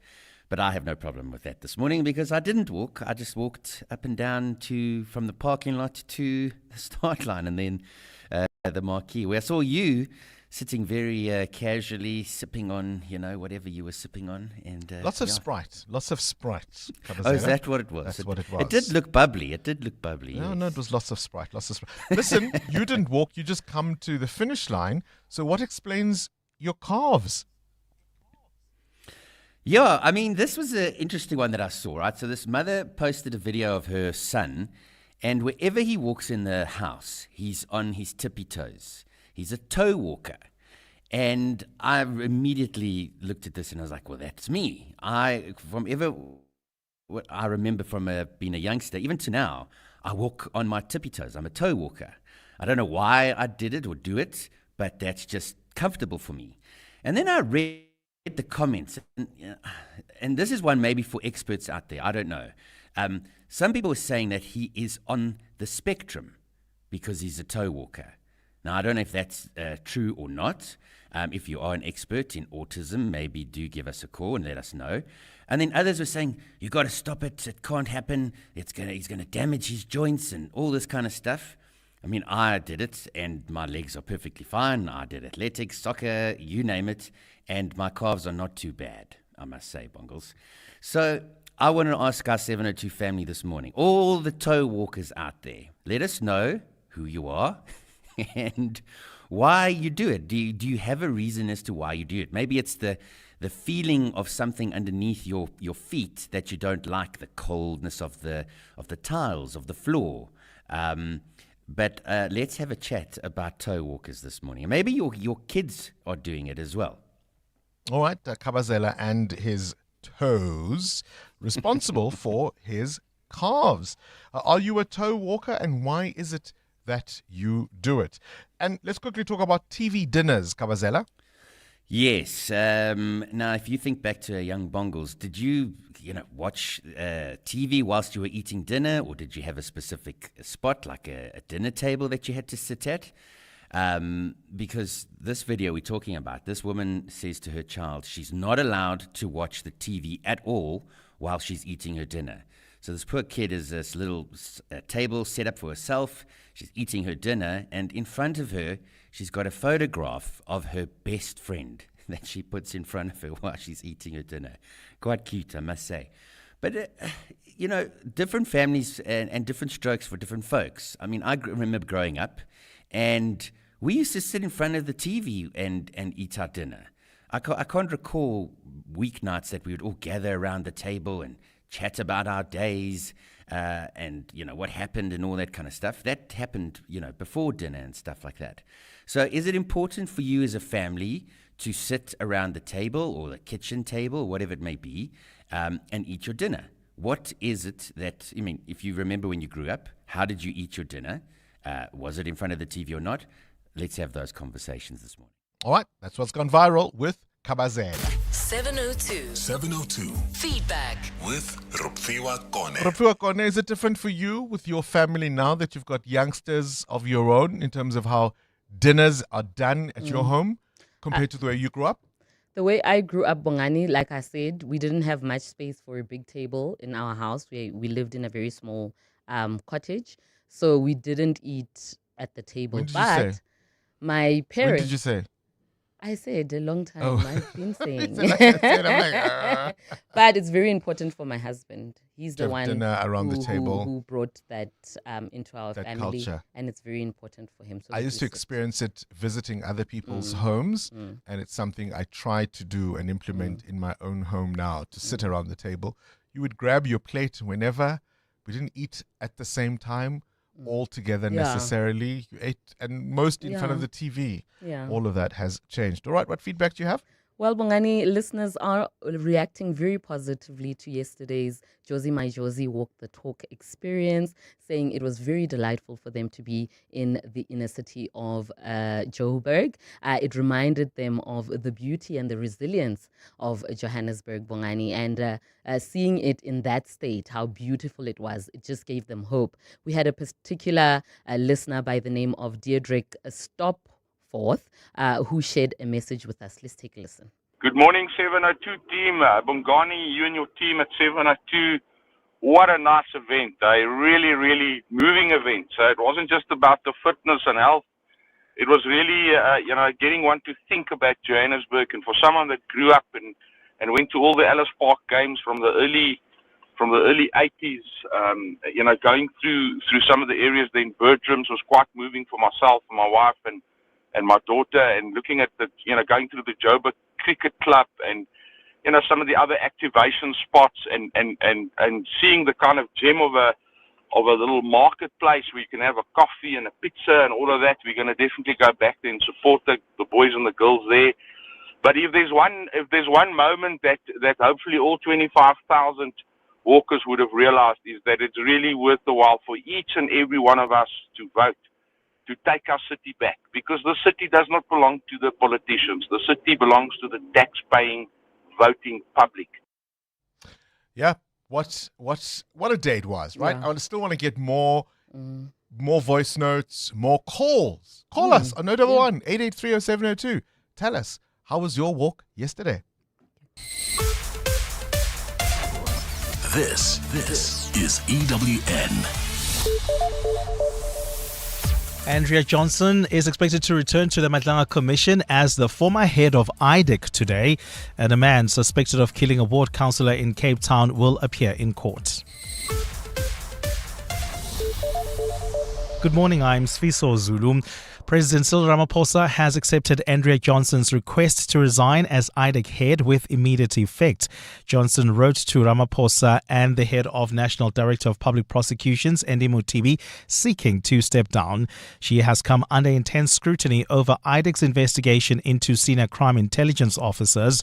Johnson is accused of misusing her power by pursuing baseless allegations against the officers for ulterior motives. Presidency spokesperson Vincent Magwenya.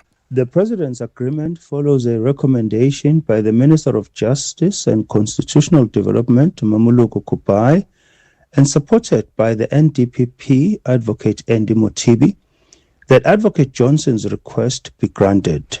UJ Centre for Public Policy Director Busani Ngaweni says Johnson's resignation does not come as a surprise. She was going to be suspended anyway. It was just a matter of time. There is no way that she will not have been suspended given the revelations at the Mazanga Commission. Meanwhile, Johnson is expected to return to the Commission today for a fourth day of grilling.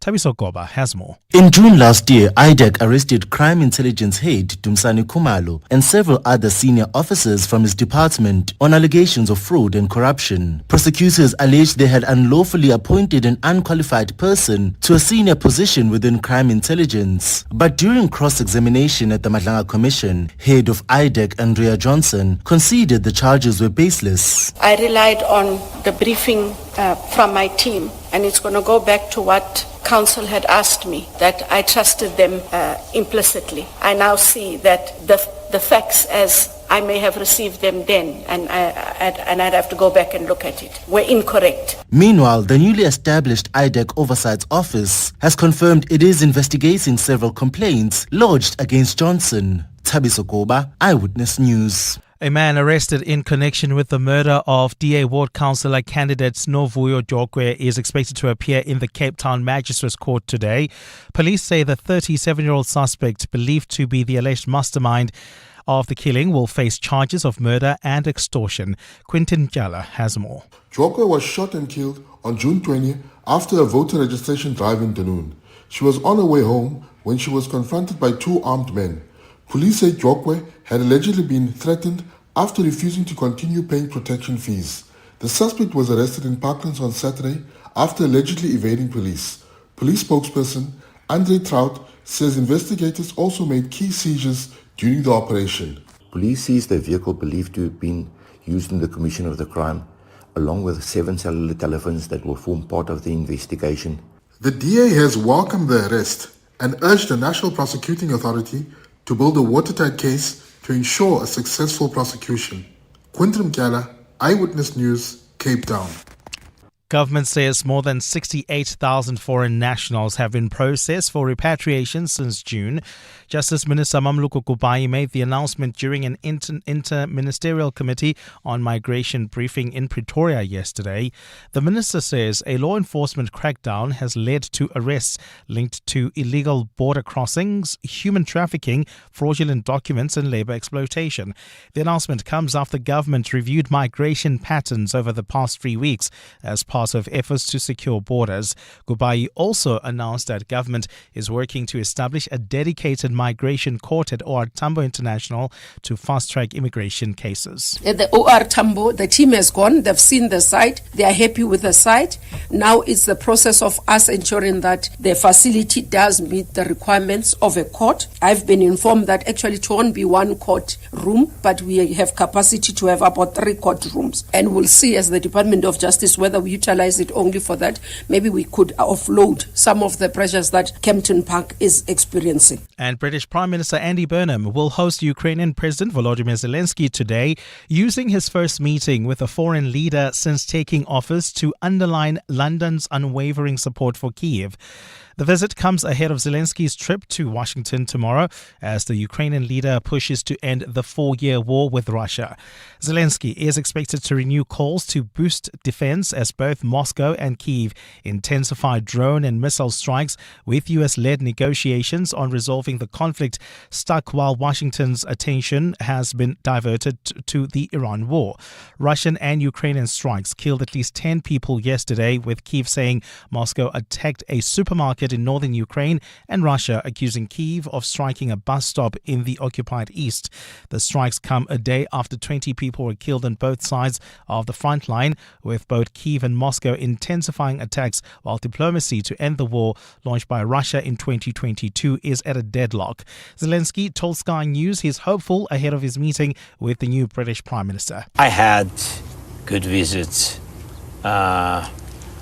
Starmer's visit to Ukraine, and we spoke about it. And he said that the new government will continue, if we speak about Ukraine, so will continue the policy of supporting of Ukraine during this war.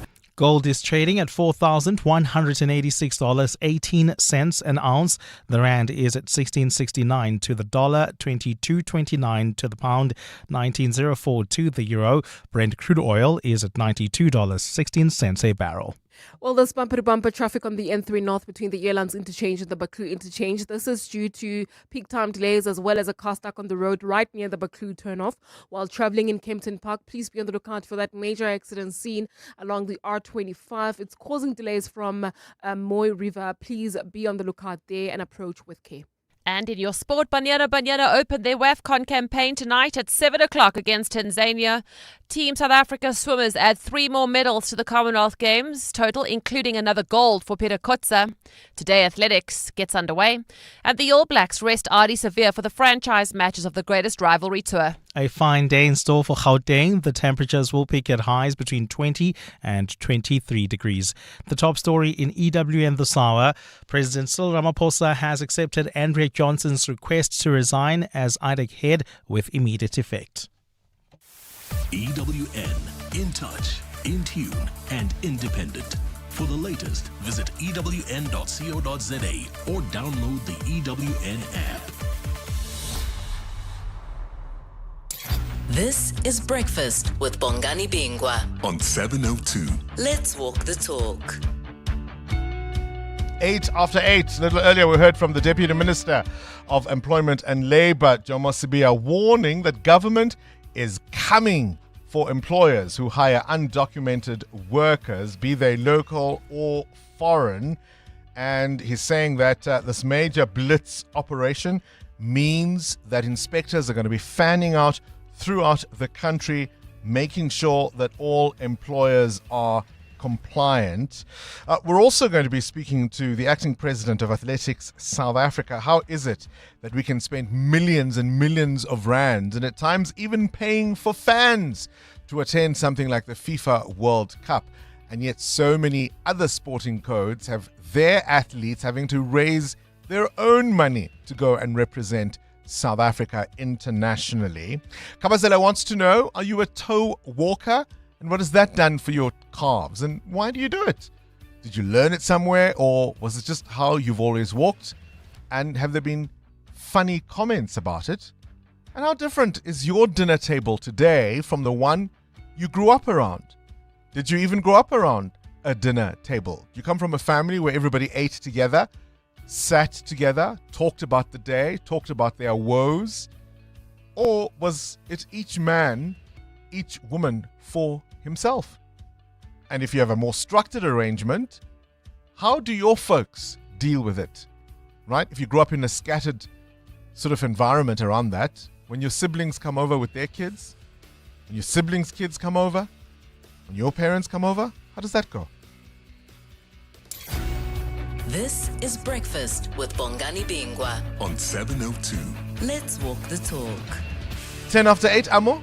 How was your dinner table growing up? Did you sit around the dinner table, look into each other's eyes, talk about your dreams and your future aspirations and your goals? Unfortunately, we didn't have a dinner table to sit around, but we sat together. Dinner was always a time when we could, talk about our school day, our plans for the next day. Did you wash your socks? All of those updates would happen during supper, right? And it's the same pretty much in my house today. We just sit together during dinner, either at the table or on the couch by the TV. Unfortunately, it's hard to take off the TV. It's something that I'm still learning. I can see the look you're giving me. But we always have supper and dinner together. You guys have a remote control? Mm-mm. It doesn't have a remote control. What? The TV. It does. It's got the little red button in the corner. This is the only time we ever have screen time, just by the way. We can watch TV after dinner. That's bedtime. Almost bedtime. 30 minutes. There's a little red button on every Bongani, remote control. Bongani, we have supper together, okay? As a family. We all sit and have and eat together. And whilst watching TV. Whilst watching TV or not, if it's at the table, we're all sitting at the table. If it's on the couches, it's on the couches. And when my mom is over or my mother-in-law is over, they never, because this is how they raised both my husband and I as well. We were raised in a similar way. Yeah. So yeah, it's pretty much normal. There's a little red button in your house saying, turn me off, turn me off. Mateo. I think he's gonna smack me out of the show. Similar to Amu, when I grew up, it was kids on the floor, adults on the sofas, but we all eat together. My mom used to dish up at 6, and if you're not there, she's not dishing up for you. Ooh. So you always made sure you were there. Unless you pre-arranged. In other words, if you're a school thing, no? 6 o'clock. 6 o'clock on the dot, and we still do that now with my kids. But I don't know if we'll be able to manage it into the teenage years, because that's when things start to change. Eating together is great for conversation, catching up, school, what happened. That is especially when you need it around the teenage years, and conversations, not about even how was your day, conversations around who did you sit with at school today? Who's in trouble with whom? What's the latest goss? And how did it make you feel?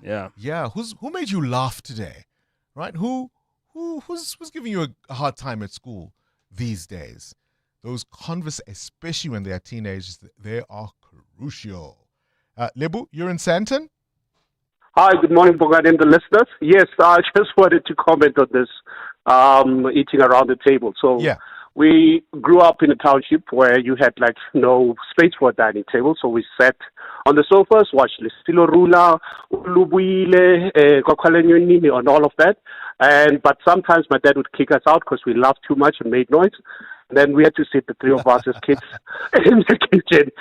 And then we would make pep. So we used to stuff these straws in our mouth when we were laughing. And I don't know what was so much to laugh about. And we irritated the living daylights out of it. It was all in good fun. Yeah, but then when I grew up, I had a dining table. Nothing fancy. I still sit by the couch and eat.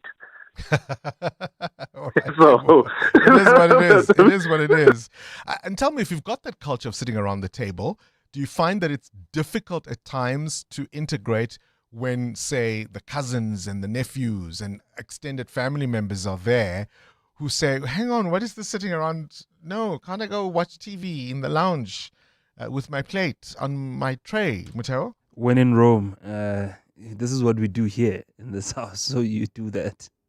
You do that. More Bongani and Kabazela, first from beautiful Western Cape. No, I grew up around a dinner table, 7 colors. Remember back then, everything was cheap, and it was a thumb of rule.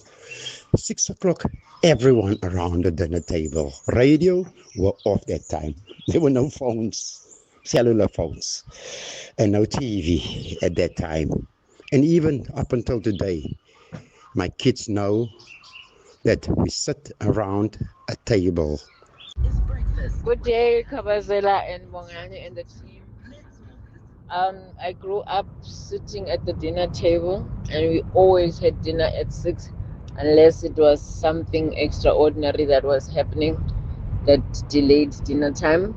Now, even with my husband, and we live with my elderly mother, we always have our dinner now at 7, but we always sit at the dinner table, and we just basically talk about the day. And it's just a time for us to congregate. Good morning, Bongani.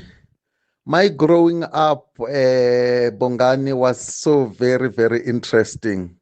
My grandparents used to house all of us assembling in one place. The dinner table were eating all of us in one unity. We even sometimes in Bushbuck Ridge sleep outside when it was extremely very hot, being united as a family. I miss that more than anything, because both my grannies, they are no longer there. Since they've passed away, everybody is for himself. Very sad situation. From Max in Pretoria. EWN. Up next, we speak to Athletics South Africa, 16 after 8. Amo, who's running a marathon in traffic this morning. The CWN Traffic, of course, brought to you by Outsurance. SMS out to 45142 and you could save on your car insurance. If you don't, ask them for 500 Rand. Well, Bongani, we've got heavy delays on the N12 East. This is in the Lynmere area. It's due to a major accident that happened right after Komara Street. It's causing about a 20-minute hold up there. Please try to avoid this one, particularly if you're heading towards areas like Alberton and Marisdal. While traveling on the N3 North, queuing traffic between Airlands Interchange and Geldenes Interchange. That's due to roadworks. There's also roadworks that are causing delays towards Boksburg on the N17 East, approaching the R21 turnoff, while on the N1 South towards Midrand, peak time delays there just as you approach Olifantsfontein Road. More updates coming up. Stay tuned. There's more EWN on air, online, and on the EWN app. 15 minutes listening to your favorite music goes by quickly, but 15 minutes stuck in traffic, well, that feels like forever, doesn't it? Thankfully, the Outsurance pointsmen save the day. Heroes in green and purple, easing congestion for 20 years. The Outsurance pointsmen help everyone get to where they need to be quickly and safely. Just another way you always get something out. In partnership with 702, Outsurance is a licensed insurer and FSP. You're with Bongani Bingwa. 702 weekday mornings, 6 to 9 a.m. All right, riddle me this then. How is it that we can spend 31 million Rand paying for, among others, fans to attend an event like the FIFA Football World Cup when other sporting codes have to have their athletes do crowdfunding efforts just to be able to go and represent South Africa? Athletics South Africa has complained about the uneven funding of representation in sport in South Africa. We're joined now by the acting president of ASA, John Matane. Very good morning to you and thank you for your time this morning. Good morning, Bongani, and good morning to your listeners at home. How does it sit with you as Athletics South Africa to note that one sporting code not only gets money spent on officials, but even fans to attend events where South Africa is represented, when some of your codes mean athletes have to fund themselves? Look, Bongani, thank you. Let me first start by wishing my daughter, Kiarabetsu, happy birthday. She's birthdaying today. And yes, she's birthdaying, and I'm like, oh wow. Happy but birthday. let me go to the question that you have asked me with regard to the issue of the funding from the Department of Sports and Recreation.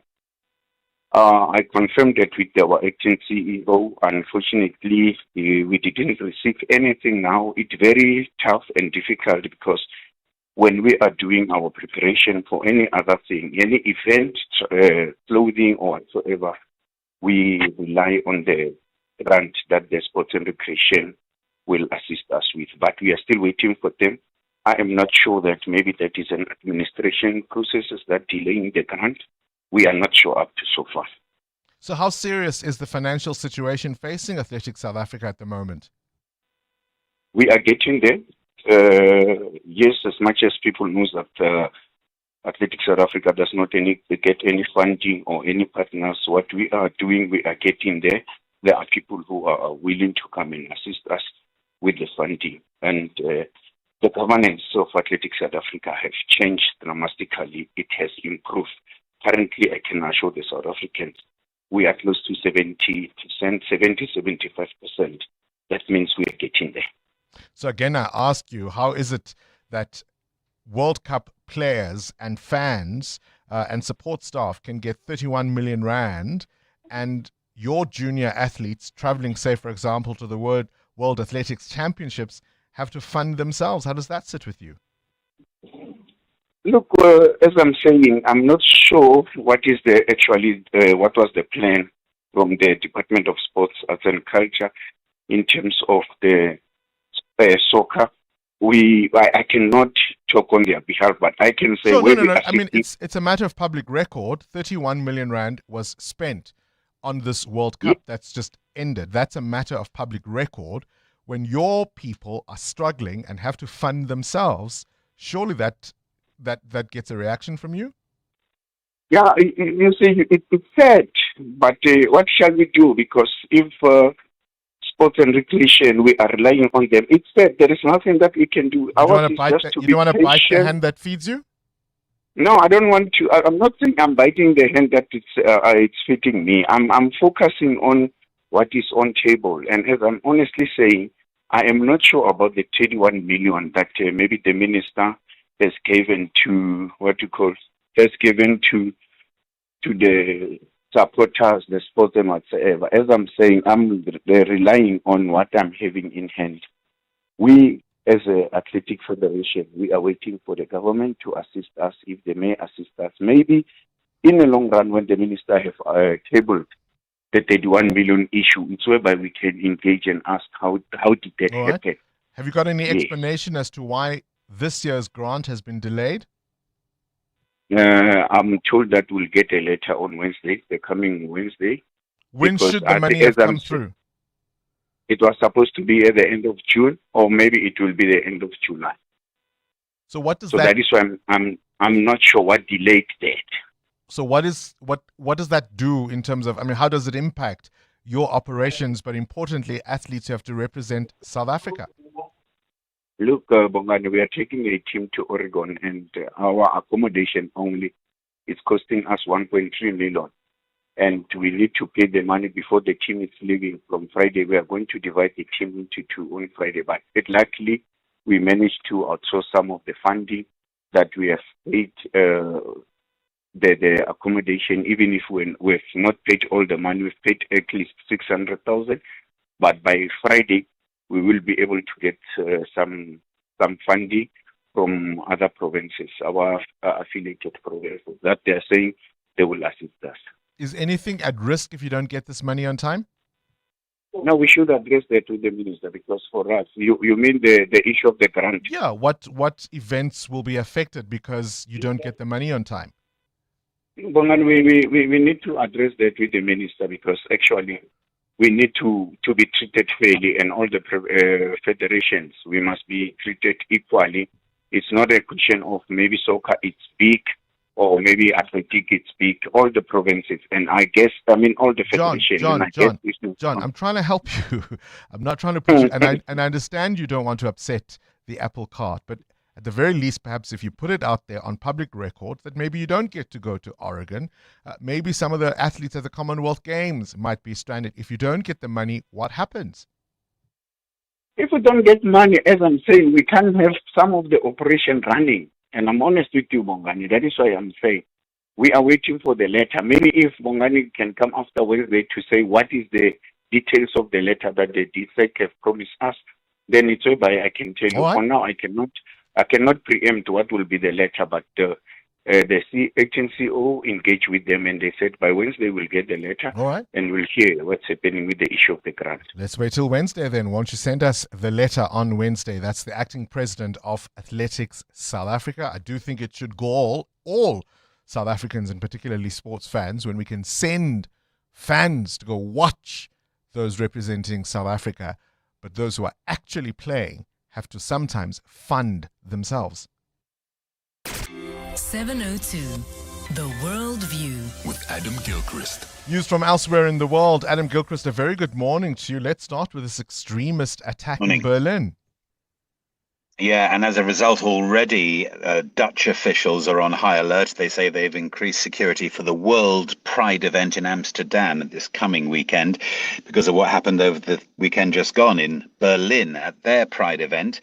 We now know a guy drove a van at a crowd, and then he got out of his van and rushed at them with a machete. At least that's the description of a fair number of witnesses. It was a machete, they think. He killed one woman and injured 29 other people. And we now know that his name is Abdul Balut, a 21-year-old German citizen of Lebanese heritage. Now, the point is, of course, he's a homegrown Islamist extremist. But there are certainly questions for the authorities in Germany because it was known that he had travelled at one stage to Lebanon to try to join Islamic State, that he had prepared an act of violence towards a nation, that he was also guilty of assault and robbery, and yet had never served a custodial sentence. So why had he not in any way been locked up? Why was he free to carry out what he did on Saturday night in Berlin? And also there's the possibility, according to Germany's interior minister, of copycat attacks, which will put everyone on high alert. A very upsetting thing, not least for the LGBT community in Berlin. No doubt. Tell me about wildfires in France and Spain, Adam. Oh, my word. Well, we mentioned these last week, and there is no stopping them at this stage. There's a crisis meeting being held in Paris today, and I imagine that Emmanuel Macron, the French president, will be looking at all the strings he can pull to get more help, more helicopters, more planes, more soldiers to try and tackle these fires. In particular now, they are so close to the city of Bordeaux. We're talking 15 kilometers from the suburbs of Bordeaux, and those fires are huge and out of control. And already, the estimate I heard only an hour or two ago is 250,000 people have been evacuated, sometimes just as a precaution, but also sometimes because their homes are going up in flames. And those 250,000 people, in many cases, have gone to Bordeaux to hide out and hang out, and now the city itself could possibly be evacuated. So we'd be talking well over 1 million people, given that it's also peak holiday making season, although now tourists are being told, please stay away from Bordeaux and the region, which is a very tricky one. If you've got a nice little French gîte or villa booked and it's cost you several €1,000 with that and maybe some flights and other things, do you just stay away and hope for the best with insurance, or do you try to go on holiday? I don't know. It's impossible for them. At this stage, though, we're talking about people's lives being in danger. 2 firefighters have lost their lives, and the number of fires that are now conflagrating together is just terrible, both in France and indeed in Spain, where the fires are not far now from Valencia and Madrid. And we're talking, a big deal with these fires. Adam, I don't know if I ever told you, some years ago, someone tried to sell me counterfeit coins, but it just made no sense. Yes, dollars and cents. This is one of the world's great hoaxes. Blindingly obvious. So we'll go through the details here, because the guy who's came up with the hoax has now been jailed. The Barico Maritime Amphitheatre near Vicenza in Italy, sort of halfway between Venice and Verona, supposedly unearthed after a landslide in 2005, but built in the 4th century, according to the guy who found it, Franco Malosso von Rosenfranz, a philanthropist, entrepreneur, and orchestra conductor, which is an interesting mix. Anyway, he says he found this amphitheatre built in the 4th century, he said. Julius Caesar visited on his return from Egypt with Cleopatra. Juliet Capulet of Romeo and Juliet fame, she lived in a church there.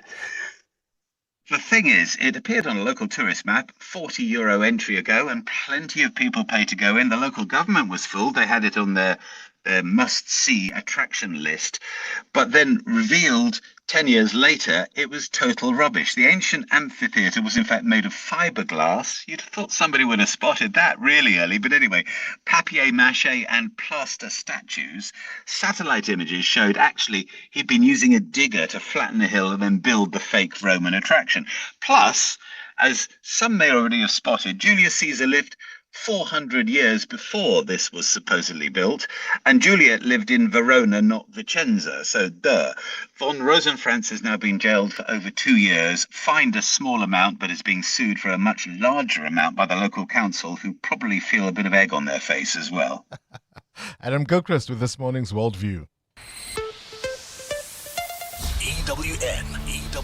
Now, Mateo, riddle me this, please. Why are fake diamonds always so relaxed? Because they aren't under any real pressure. But I tell you what, the finance minister holding an urgent meeting because the PIC is a real diamond. Yeah, real pressure there. Finance Minister Enoch Godongwana will lead an urgent general meeting of the Public Investment Corporation today. Treasury is trying to stem the governance crisis and mass board resignations at the state fund manager. Minister Godongwana, acting as the sole shareholder representative, is expected to appoint a new board for the Public Investment Corporation. 8 board members, including Deputy Finance Minister David Masondo, who served as PIC board chair, have resigned. The asset manager faces mounting mounting scrutiny after Chief Executive Officer Patrick Dlamini was suspended pending an investigation into allegations raised by a whistleblower, while South Africa's financial regulator, the FSCA, has launched a separate governance probe. Godongwana is in a race to bring back stability to the PIC with government worker pensions at stake. Talk to me about the markets. Yeah, China's industrial profits rose this morning, up 15.1% in June from a year earlier. According to data from the National Bureau of Statistics, for the first half of the year, profits climbed 18.7%, slowing from an 18.8% pace recorded between the January and May period. U.S. stocks futures also rallied on Sunday night, and the oil prices went down amid a pause in fighting between the U.S. and Iran over the weekend. On the markets on Friday, the JSE was up 1,000 points. Some losses, though, for Sasol. They were down 2.8%. Tungela was down 2%. Telkom down 1.6%, with PSG Finance also in some weakness. Some wins for Karoo, the owners of Cartrack. They were up more than 5%. Harmony up 3%. Canal Plus up 2.9%, with DRD Gold up more than 2%. The rand this morning in the green, 16 rand 70 against the US dollar, 19.05 against the euro, and 22 rand 30 cents against the British pound. Price of gold is up more than 1% at $4,094 an ounce, while platinum is racing at up more than 2% at $1,627. Brent crude dropping by 12%, now at $86 a barrel. Stephen Grotes with more this afternoon. Straight to the news desk. Sfisa Sulu, what have you got? Thanks, Bongani. Good morning. We begin in the Western Cape, where 4 people have been killed and 4 others, including 2 cops, injured in a mass shooting in Stellenbosch. Police were deployed to Kayamnandi yesterday following reports of a deadly shooting. While attending to that crime scene, gunshots rang out nearby, and the police officers responded, and the armed suspects opened fire on them. The police's Andre Trout says police members returned fire. Detectives from the Provincial Serious and Violent Crime Unit are leading the investigation, while crime scene experts work through the night gathering evidence. A 9mm firearm was recovered at one of the scenes and will undergo forensic examination. Meanwhile, police's investigation includes a triple murder in Site B, Khayelitsha, on Friday. According to preliminary reports, 2 unidentified armed suspects entered the property, proceeded to a structure at the back of the premises, and opened fire on the victims before fleeing the scene in a white Hyundai vehicle. The motives for both shootings is not known. The trial of alleged underworld gang boss Nafis Modak is set to resume in the Western Cape High Court today after a month-long recess. Modak, along with 14 co-accused, face 122 charges, including murder, attempted murder, extortion and racketeering. The matter adjourned in June after the illness affecting one of the accused and a legal aid strike further delaying proceedings. Carlo Peterson has more. Before the recess break, presiding Judge Robert Hini voiced his frustration at the slow pace of the trial, saying he was deeply disappointed the matter had not progressed as far as he had hoped. The court had aimed to conclude the testimony and cross-examination of all 15 accused before the recess, but only 3 accused had reached the witness stand. The state and defense are expected to continue with the evidence of accused number 3 Ziad Pool when proceedings resume today. 12 of the remaining accused are still to present their cases, although some have indicated they do not intend testifying. Carlo Peterson, Eyewitness News. 4 people in KwaZulu-Natal have died in a crash on the N2. The Provincial Transport Department says a bakkie and a minibus taxi collided on the road in the early hours of this morning. Department spokesperson Dabezinhle Sibia says 2 females and 2 males died at the scene. And French President Emmanuel Macron will this morning hold a crisis cabinet meeting to discuss the ongoing wildfires in the country. Firefighters continue to battle massive blazes scorching forests across France and Spain. More than 325,000 people have fled their homes as some of the worst forest fires in both countries' history. Spanish Prime Minister Pedro Sanchez, meanwhile, will also visit fire-hit areas today where firefighters are battling a new blaze and 15,000 people have been forced to flee their homes. A fine day in store for Gauteng today. The temperatures will peak at highs between 20 and 23 degrees. And in the traffic, we've got delays on the N3 North. This is between the Kilulis interchange and the Baklu turnoff. There's also queuing traffic along the M1 North just as you approach Grayston Drive. The top story this hour: 4 people have been killed and 4 others, including 2 cops, injured in a mass shooting in Stellenbosch. In case you're on the highway, driving to your first big maize delivery, and something mysterious happens. You stop at the garage to scope the damage. You realize the fuel system is kinda dear my car. You panic. But then you take a deep breath. Because you know Hino Care Gap Cover is there to cover anything outside the standard 6-year warranty. From steering columns to ABS control modules, it's the unseen essential in your business. Speak to your Hino dealer. T's and C's apply. Hino, all the way. Hi, this is Teko Modise, Hollywood Bet's brand ambassador. Be a winner who knows when it's time for a timeout and play responsibly. If you or someone you know needs help, call the South African Responsible Gambling Toll-Free Counseling Line on 0800 006 008 or WhatsApp help to 076 675 0710. Hollywood Sportsbook is a licensed betting operator. Hollywood Bet supports responsible gambling. No person under the age of 18 years are permitted to gamble. Winners know when to stop. Elevate your flying experience with Lyft Premium. Enjoy even more space, comfort, and convenience with priority boarding, extra baggage allowance, and complimentary lounge access. Visit lyft.co.za today.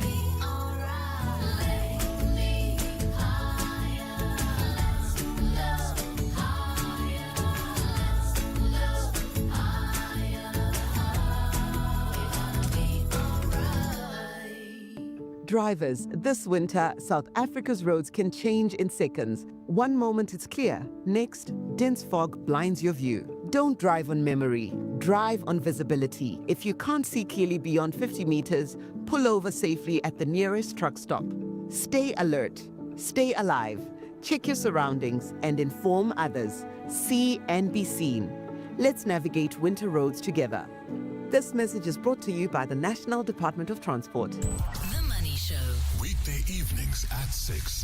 Foot and mouth has been a huge issue for cattle, as we know. Does it affect pigs in the same way? Is it as difficult to control foot and mouth for pigs? We deemed it to be more difficult to transmit to pigs. I think given the viral load that we've seen over the last couple of months, it did unfortunately spread into piggeries as well. Dr. Marlene Loke, Chief Executive Officer of the SA Pork. The Money Show on 702. Let's walk the talk. The Money Show with Stephen Grootes is brought to you by Absa Corporate and Investment Banking. Africa's energy future takes more than ambition. It takes turning plans into projects, opportunity into investment, intent into execution. At Absa Corporate and Investment Banking, we help connect the capital, expertise, and opportunity needed to bring sustainable projects to life across Africa. That's how we're invested in Africa's energy future. 702. WhatsApp Bongani on 072 702 1702. Good morning, Bongles and team. Andile here. Look, a lady called in earlier say we need to give 702 his flowers for the walk the talk. I concur with that. Look, I've done the Marks Park the walk the talks then. I've done the dusty cradle of humankind can remember. We've done the Tswani. I think I might probably even be missing 1 or 2 there, but I've done. And then there's the Joburg one. Wow. The best organized, the best walks. Everything was fantastic. The atmosphere, heads up, big up, 702. Josie, big up, guys. Well done. Great job. Good morning, Bongani and 702 land. What a fantastic walk the talk this was. Oh my goodness, it felt so good to walk through Joburg, to be able to be on your phone and take pictures. I did the 15 kilometers, so I got to go through Constitutional Hill. We got the preamble of our Constitution. I got to go through the Maboneng Precinct. I got to walk on the Nelson Mandela Bridge, which was also fantastic to see the beautiful architecture live when you're walking and not driving. 702 Walk the Talk was something that we wanted to do as Proconics. Our CEO, Melvin Jones, was on your feature Corporates That Care. So it just tied in very nicely with our efforts this year. Thank you so much, 702 and Josie, my Josie, for this beautiful walk. I have to say, the only issue I have is to have walked 15 and have a medal that looks like everyone else. Palesa in Waterfall. Morning, Bongani. The 702 walk the talk was incredible. We really had fun as a family. It helped me to take my kids around Johannesburg, showing them what Carlton Center was before, Kind Center, and the mining houses around Marshalltown, and also the Gandhi Square. And then I showed them the Jubet Park. So it helped me a lot. Now, my main concern, Bongani, why do traffic officers leave their cars idling? You know, I notice all of them, they leave their cars idling. Good, great choice always. Thanks, bye. My man and I took our two daughters on the 702 walk the talk. Josie, my Josie, it was fantastic. It was so strange because my kids had never even been on the Gau train. They thought the Prasa rail was the absolute best. And they were really blown away to be by the stadium and walk through the city. And there were thousands of people, really great, really fun, such camaraderie. I love Joburg. I tried to live in Cape Town for 18 months, but I'm back. I love Joburg.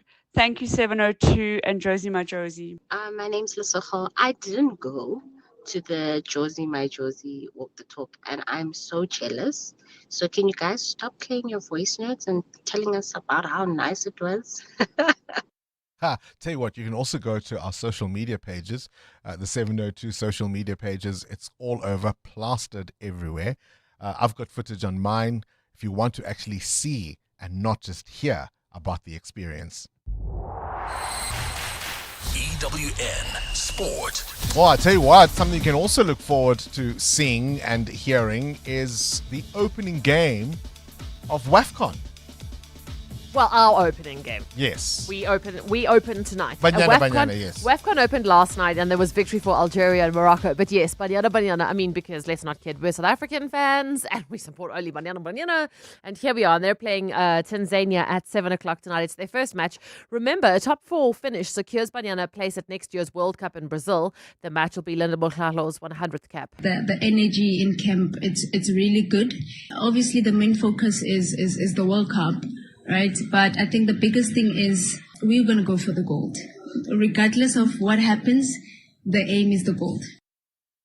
At the Commonwealth Games today, athletics and men's gymnastics starts. It's exciting. South Africa are 9 medals so far. They won 3 in the pool yesterday. Amy Canny silver in the 100-meter breaststroke, Olivia Nell bronze in the 100-meter backstroke, and Peter Kotza second gold. He won the 200-meter backstroke in a record games time. Yeah, I think it was good. Definitely felt the pain on the second 100 of going out pretty fast, but that was part of the plan. So trying to get used to that, and we're thinking long term with that strategy. I wish I could have held on a bit better, but just happy to get the win. It's about the race at the end of the day. The All Blacks rested Ardie Severe for the franchise matches of the greatest rivalry tour. The 44-man squad announced this morning has Locke Fabian Holland back from injury. Recalled to the side Ollie Norris, George Bell, Imoni Narawa and Tim Tavata-Vanawai.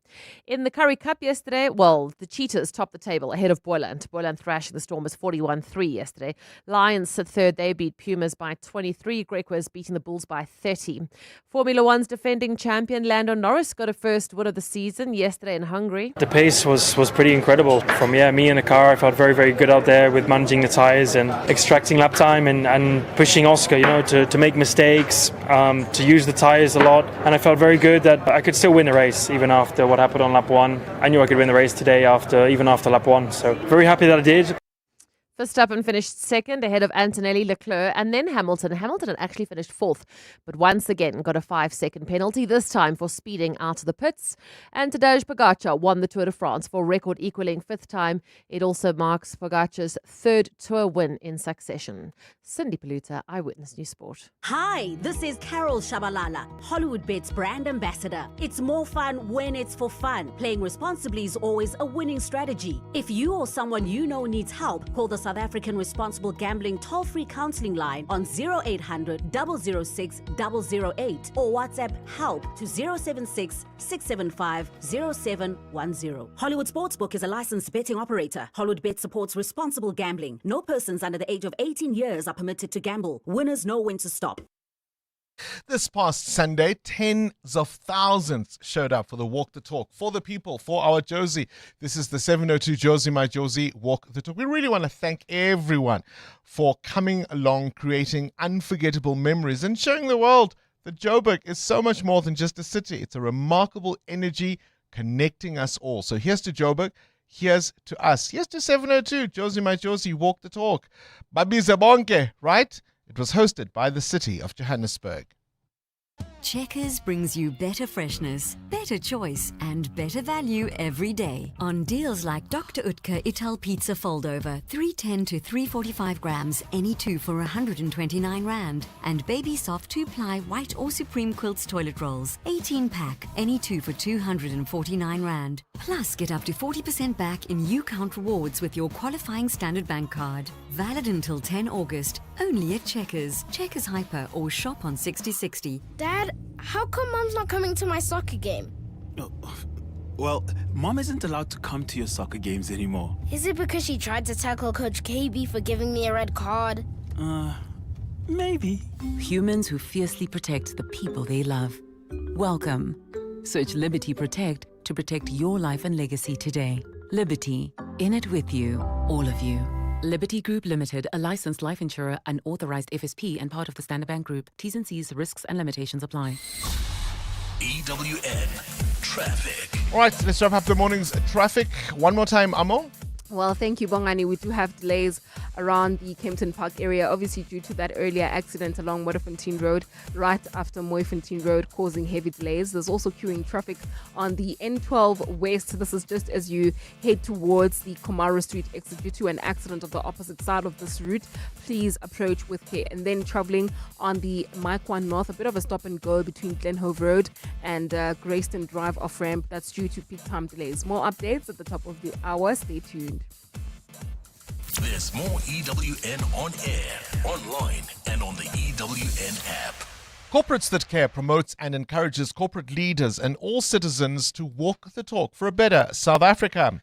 Catch Corporates That Care this Wednesday at 10 to 9, featuring Belgatex. Their CEO, Evan Lockhart-Barker, will be in conversation with us. We do it to highlight efforts of companies and brands dedicated to building our country. Corporates That Care is a Prime Media Cares initiative with 702 and Prime Media Outdoor. 702, let's walk the talk and together make a difference. That's Liesel, before she got naked. Liesel checked her insurance premium and got angrier than the time a teenager called her Tani. So Liesel got naked and got comprehensive car insurance and a way lower premium in seconds, all on the Naked app. There we go, Liesel. Get a car and home insurance quote now at naked.insure and see how much you can save when you get naked. Naked Financial Technology is an authorized FSP. Get naked. Do you ever call you like to sell, but don't trust your uncle or your pal? Then we buy cars just for you. Buying cars is what we do. We offer service with a smile. We always go the extra mile. Use a place that you trust and sell your car to us.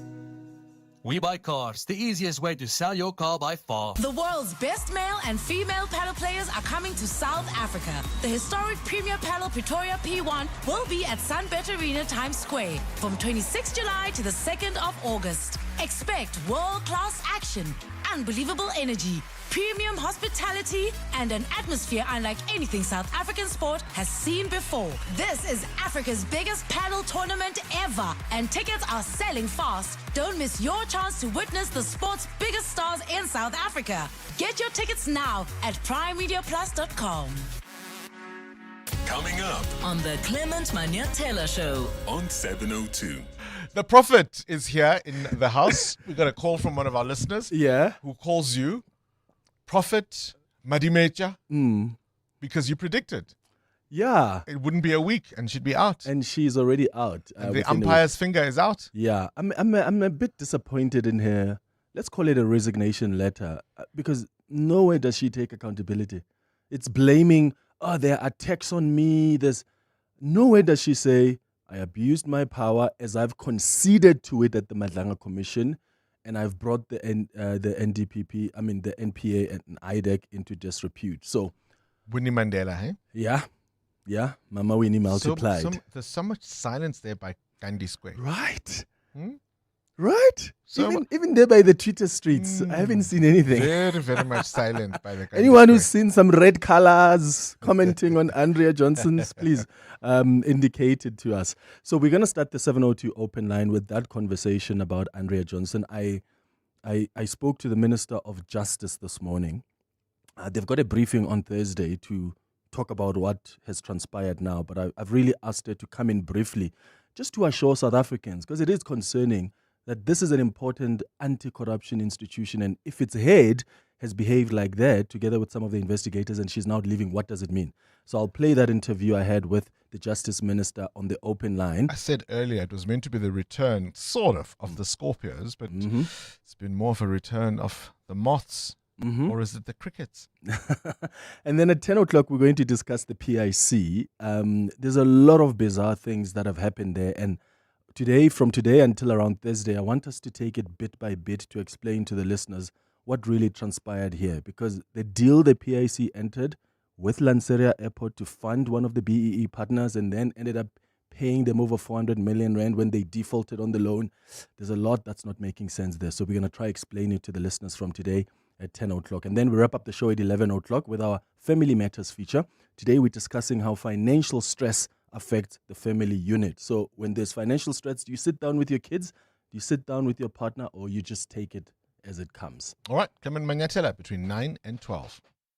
Ready to buy your dream car, put an offer in on a new house, or take out that personal loan? Make 2026 your year with Postnet and Huru. Visit your nearest Postnet store to get a comprehensive credit report from 4 of SA's leading credit bureaus sent straight to your phone. For only 135 Rand, take charge of your future with a clear picture of your financial position and how to improve it. Why second guess your credit rating when you can be certain? Get your Huru and Kudo credit report at Postnet today. Postnet, helping you succeed. As a business owner, you need business insurance that delivers when it's time to claim.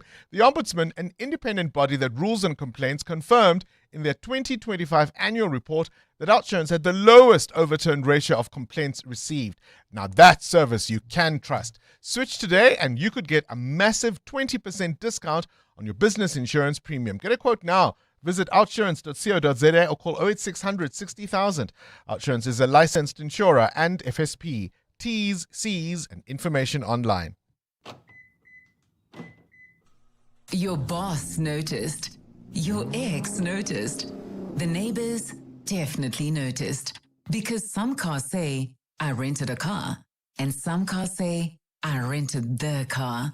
Sani Sixt Rent a Car. Premium rentals. For people who don't settle. Choose the right car.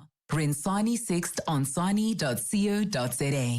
Do you know what our problem is? We have a problem? You're a little clingy. Clingy? Every time I start getting somewhere, you want me. But I need you. You can't have all of me. I need a little room to grow. So what are you saying? Put me in a Nedbank 32-day notice account. Give me some time. I'll come back better. Open a Nedbank 32-day notice account on the Money app and bank your money this July savings month. Go to nedbank.co.za. See money differently. Nedbank. We're a licensed FSP and registered credit provider. T's and C's apply. This is Breakfast with Bongani Bingwa on 702.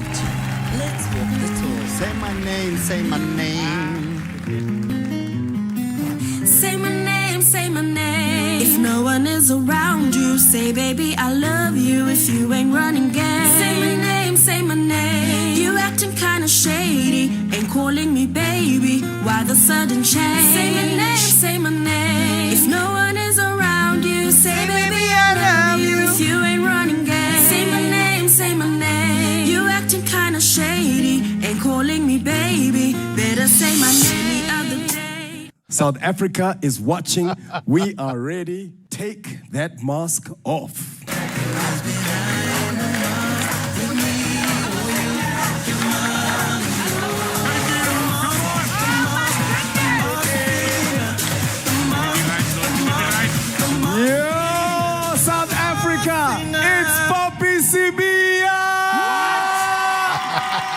Had them absolutely floored, didn't she? Now, some people collect stamps. Some people collect butterflies even. She collects stories. Poppy Sibia, Pop and Vos, you had them absolutely floored. I did. How are you feeling? I'm feeling good. I'm feeling mysterious and naughty. I love that it was say my name, and they couldn't say couldn't. your name, right?